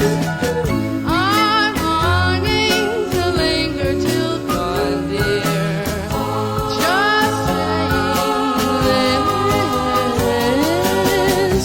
Sweet dreams till sunbeams find you. Sweet dreams that leave all worries far behind you. But in your dreams, whatever they be, dream a little dream of me. Da da da da da da da. Da da da da da da da. Da da da da da da da da. Da da da da.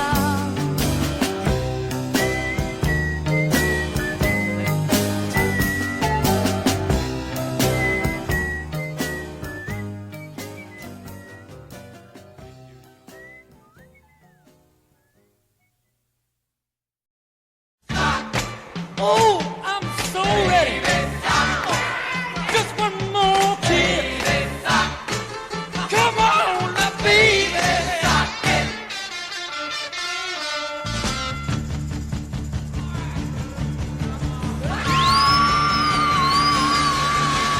Honey in the beehive, honey bunch. Every time you kiss me, hit me like a punch. Ready, ready, ready, ready, ready, ready, oh no. Hey, I want, yes I do, what you got. Sock it to me, baby, baby. Sock it to me, baby, baby. You gotta sock it to me, baby. Sock it to me, baby. Sock it to me, baby. Sock it. And the blue, my baby, across the floor. Every time you shake it, girl, I like it more. Give me, give me, give me, give me, give me something sweet. Knock me, ooh, off my feet. Sock it to me, baby, baby. Sock it to me, baby, but baby, you gotta sock it to me, baby. Sock it to me, baby. Sock it to me, baby. Sock it. Hey! Ooh, I'm getting a buzz now. I'm getting whacked out. Oh yeah, yeah, I'm flying high.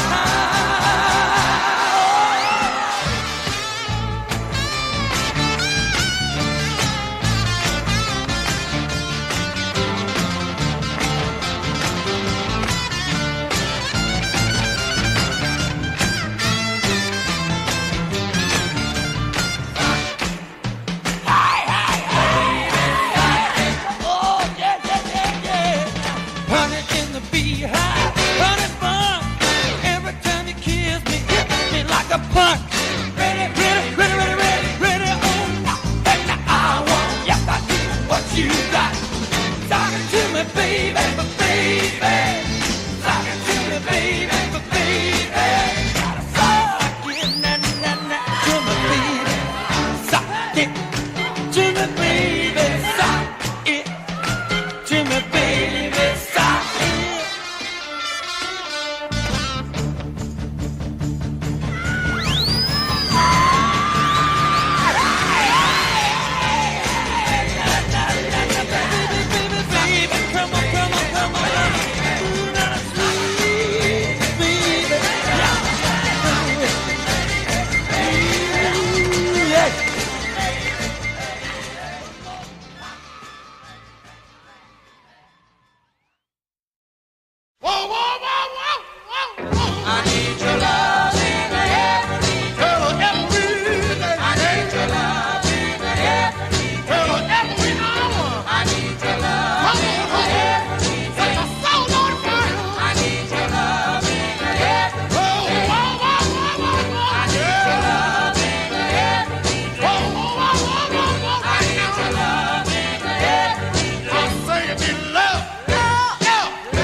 for what you're doing to me, girl. Even though my heart aches,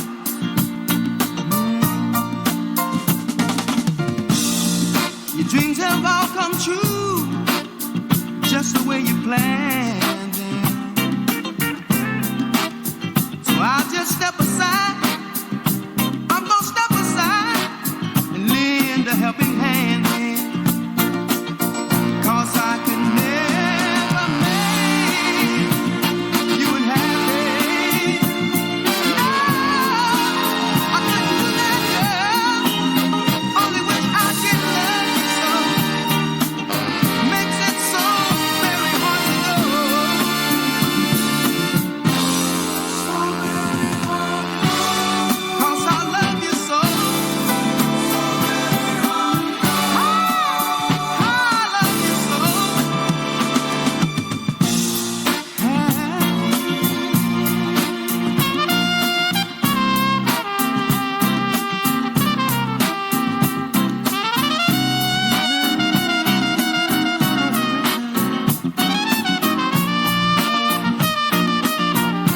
I could never make you unhappy.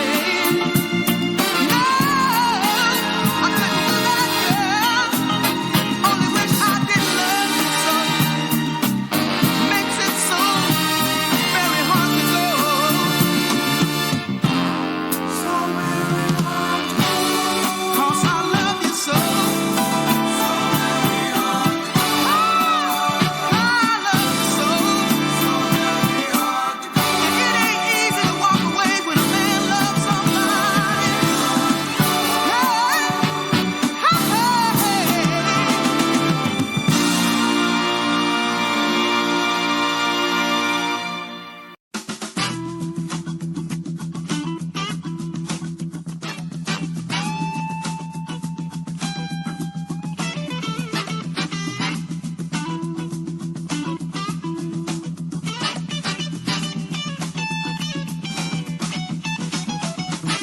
So you wanna jump out your trick bag and ease on into hip bag, but you ain't just exactly sure what's hip. Started to let your hair go, spend big bucks to top your wardrobe, but somehow you know there's much more to the trip. What is hip? Tell me if you think you know. What is hip? If you're really hip, you're passing a year for show. You in a hip trip, maybe hipper than hip. What is hip?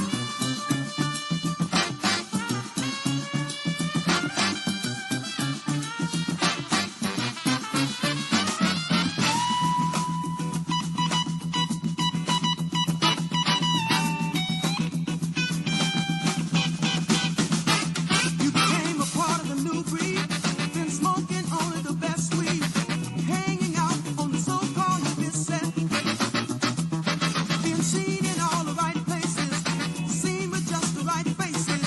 You should be satisfied, but still it ain't quite right. What is hip?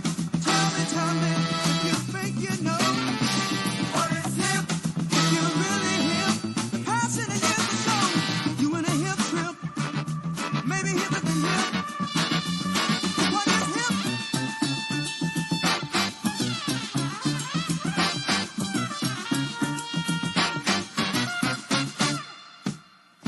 Let's hear what it is.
does that sound? So profound. Overhead of children, Lord, as they pass. Sounds like thunder, but there's no rain. This kind of thunder blows down doors and walls and things. Oh, somebody's crying for those dying. No one knows how long it's gonna last. Steel birds falling to the ground, not knowing what's below. When the end comes, tell me now where we gonna go. Oh, people, that's my la la la la peace song. La la la la, tell me why can't we get along? Oh, people, that's my la la la la peace song. La la la la, tell me why can't we get along? Oh, I'll tell you why. It's not safe to fly. You might get hijacked.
chance now. Come on, baby, do the locomotion. My little baby sister can do it with ease.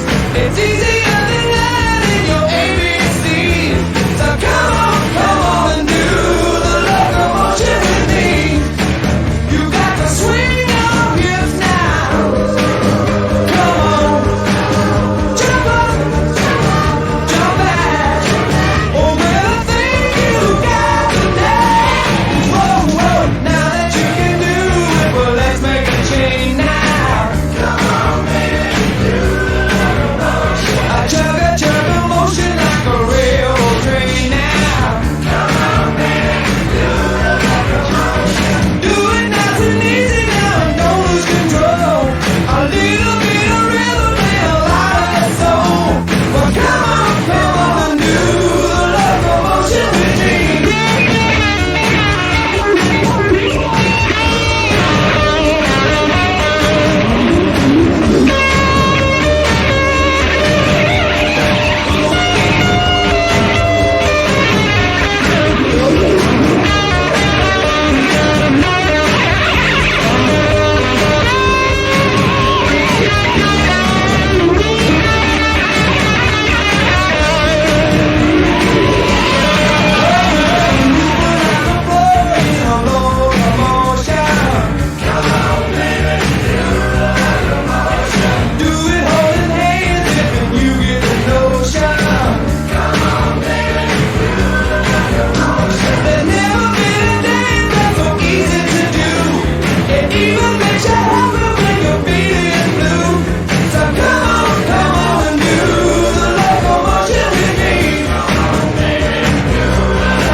With Tony Thursdays 3 Eastern on Twitter.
You, the guys I used to run around with tell me I've changed and I'm acting kind of strange, but they don't realize that since I met you, my whole life has been rearranged. Ooh, you make me feel kind of insecure, 'cause my heart I can no longer control. And now you've got me knocking, jocking and stopping, don't know which way I'm supposed to go. My heart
I'm gonna find me.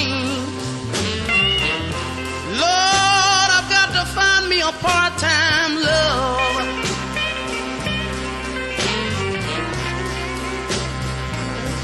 I've got to find me.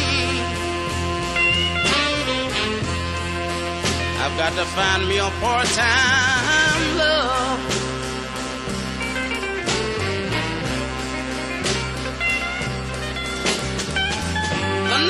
The next time my baby leaves me,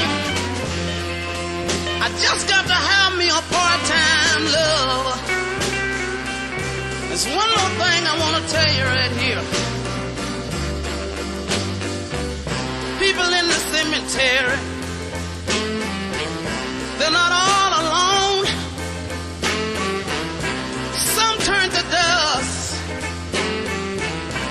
and some hell bone. I'd rather be dead 6 feet in my grave than to live lonely each and every day. She came home this morning. I asked her where had she been. She said, don't ask me no question, Daddy, because I'll be leaving again. That's why I got to find me. Lord, I've got to find me a part-time love.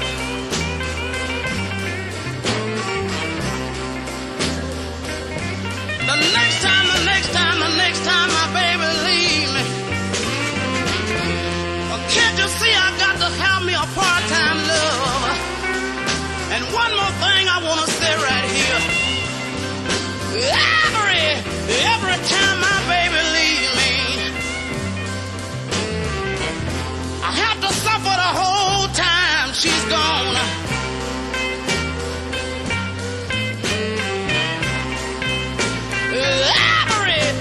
Every time my baby leaves me,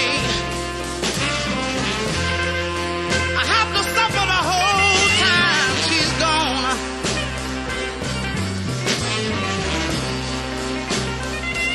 But the next time my baby leaves me, people can't see I just got to have me a part-time love.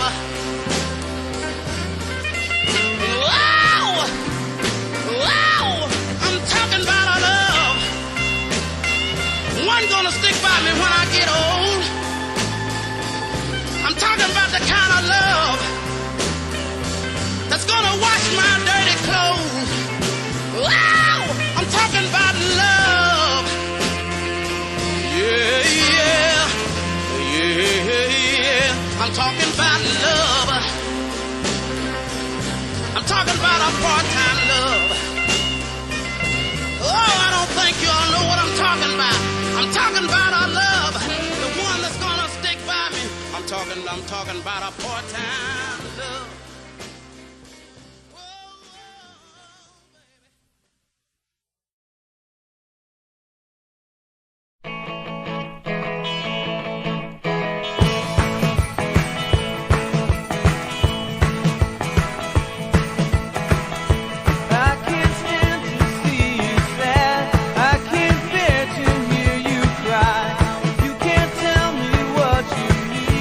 All I can do is wonder.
without me, 'cause I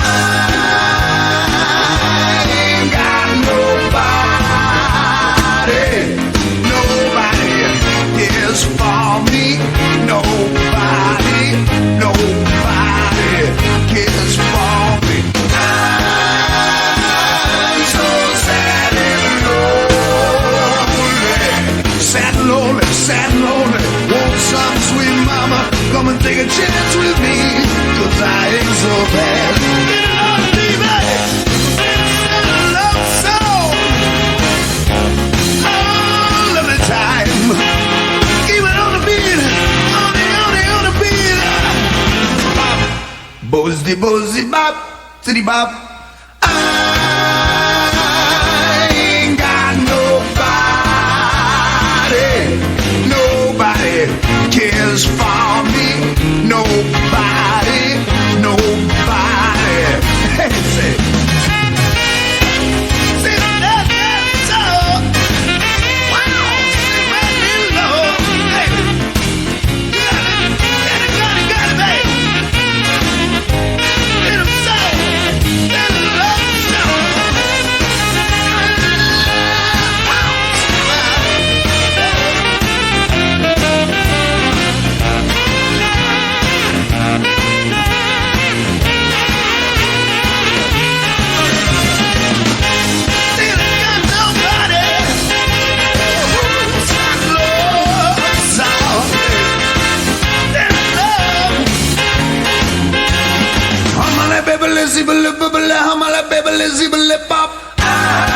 I ain't got nobody. Nobody cares for me. Nobody. I'm so sad and lonely. Sad and lonely. Want some sweet mama come and take a chance with me, 'cause I ain't so bad. Get another bad soul.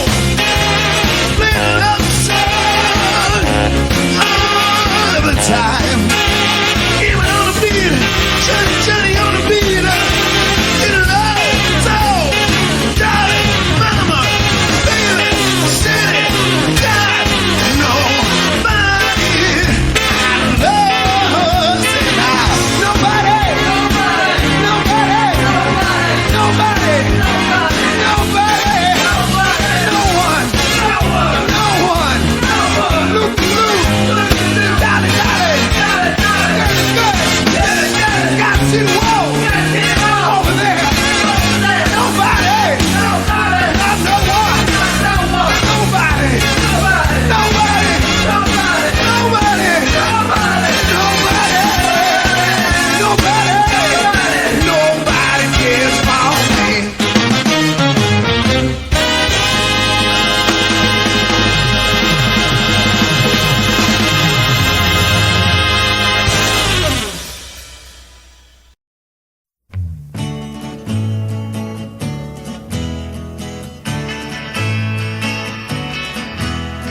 Please don't mistake me or try to make me the shadow of anybody else.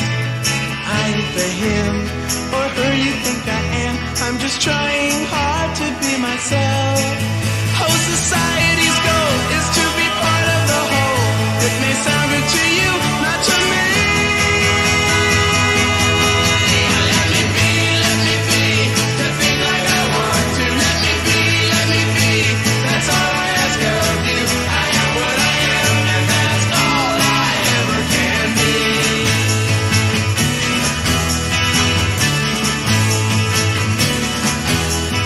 Don't try to plan me or understand me. I can't stand to be understood. I could never give in to or ever live up to being like you think I should. I've got some inner need which I'm trying to heed. I can't take me down destiny. Let me be, to think like I want to. Let me be, that's all I ask of you. I am what I am, and that's all I ever can be.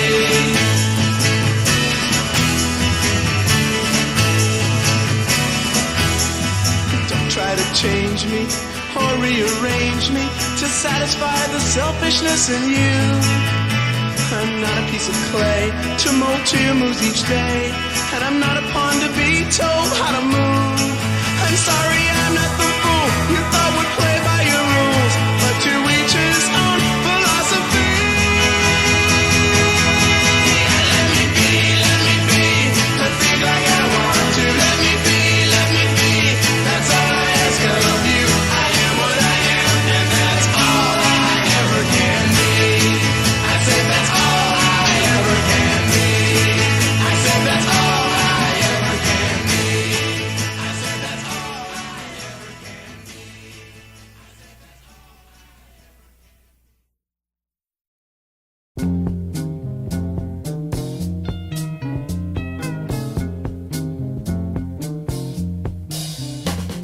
I got a present for brother.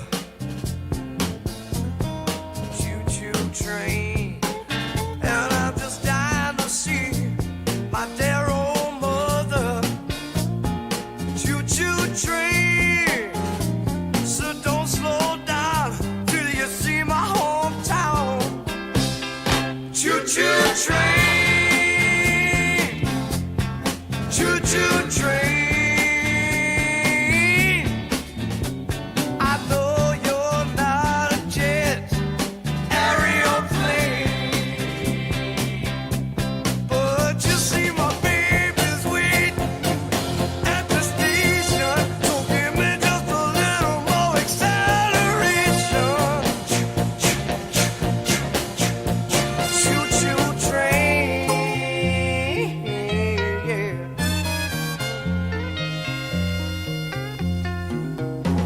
I got me a one-way ticket home. Choo-choo train. All my wild oats choo-choo done been sown.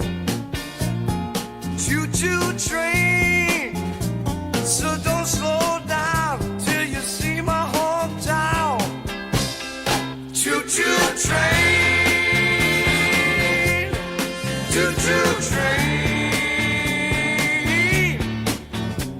I know you're not a jet aeroplane, but you see my baby's waiting at the station, so give me just a little more acceleration.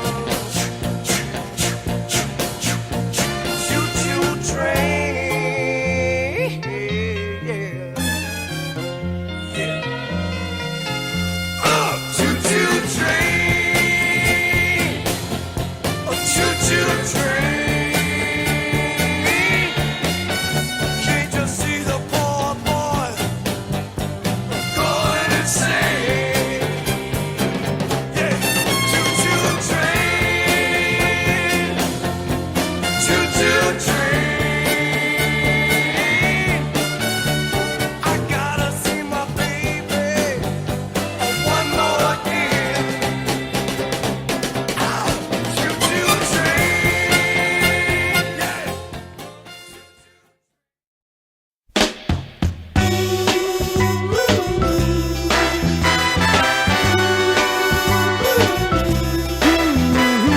Baby, I need your sweet loving, baby. Ooh, baby, baby, I need your sweet, sweet loving, baby. Ooh, baby, whenever I'm feeling down and my mind is under the weather, whenever I'm on the ground, I need someone to get me together. And I dig everything about you, and I wanna say that I can't live without you. Hey baby, you know I'm gonna stay. Baby, I need your sweet loving, baby. Ooh, baby, baby, I need your sweet, sweet loving, baby. Ooh, baby, I know that I've hurt your feelings. true. Now that my conscience needs some healing, I found out I'm on you. And I dig everything about you. And I want to say that I can't live without you. Hey baby, you know I'm gonna stay.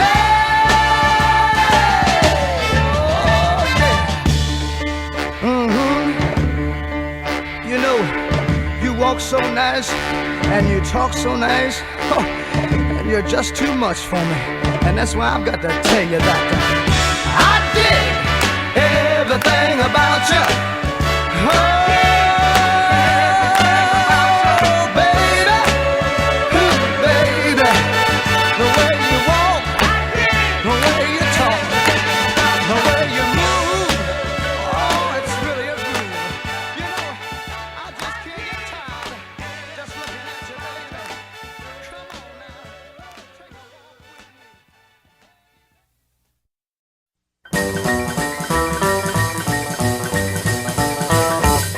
Well, pretty little girl walking down the street, oh, look so fine, dress so neat. Hey, little girl, will you be mine? I wanna love you all the time. Hey, now, my little schoolgirl. Hey, now, please be mine. I see you going by every day, a tipping, yes, a tipping on your merry way. You jam the traffic on the avenue, and all the folks stop to look at you. Hey, now, my little schoolgirl. Hey, now, please be mine. Believe me when I tell you I go for you, for you. There's nothing I wouldn't do. Please, little girl, will you be mine? I'll love you all the time. Hey, now, my little schoolgirl. Hey, now, please be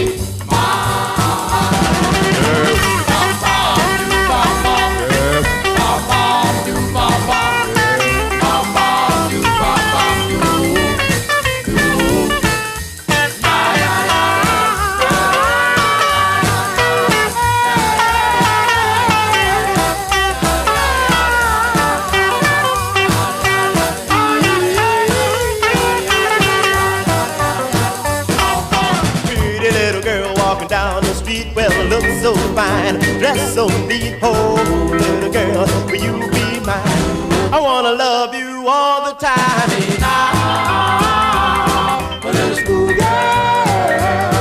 Hey, now, please be mine. Hey, now, my little schoolgirl. Hey, now, please be mine. Hey, now, my little schoolgirl. Hey,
happiness is the answer. Got to take me with you, baby. Got to take me with you. Oh yeah. How I'd love to walk down that golden street, hand in hand with you, where all the lovers meet. How I'd love to go to Loveland with you. Yeah. Oh, I'd like to walk with you down that golden street, hand in hand with you, where all the lovers meet. Oh, I'd love to go to Loveland, Loveland with you. I do, swear I do. My love is true. Take me with you, baby. Yeah. Take me with you, baby. Yeah. Got to take me by the hand. Tell me, baby, I'm your lover, man. Together we will go where we'll stop. Everybody will know. Got to take me with you. Got to take me with you.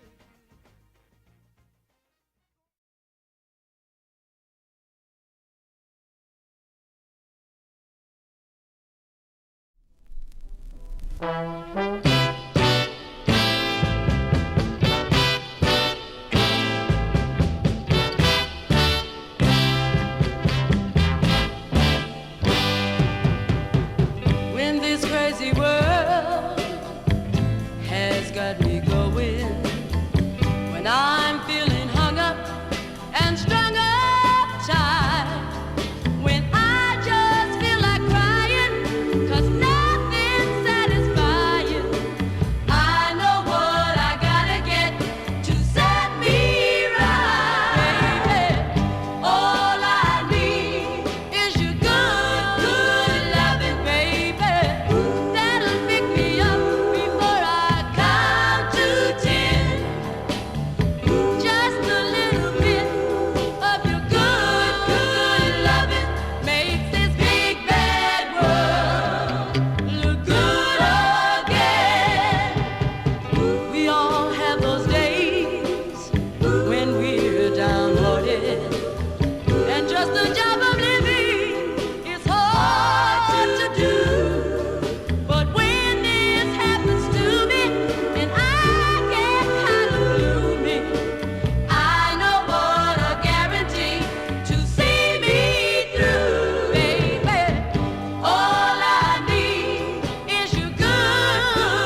up and touch a cloud.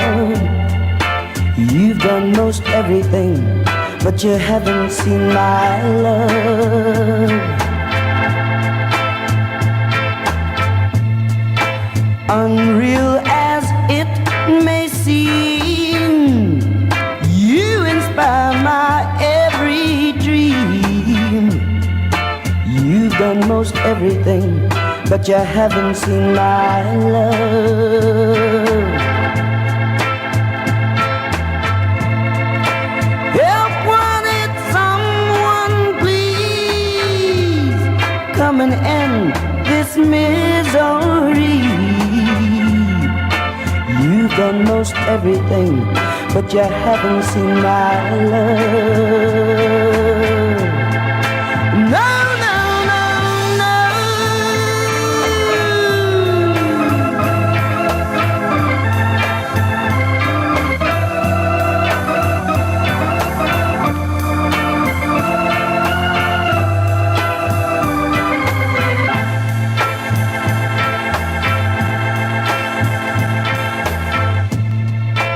You made this fool beg and plead.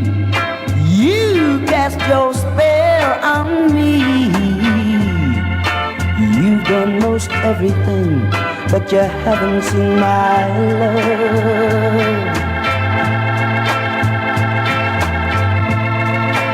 You made the stars lose track, and you broke my heart on top of that. You've done most everything, but you haven't seen my love.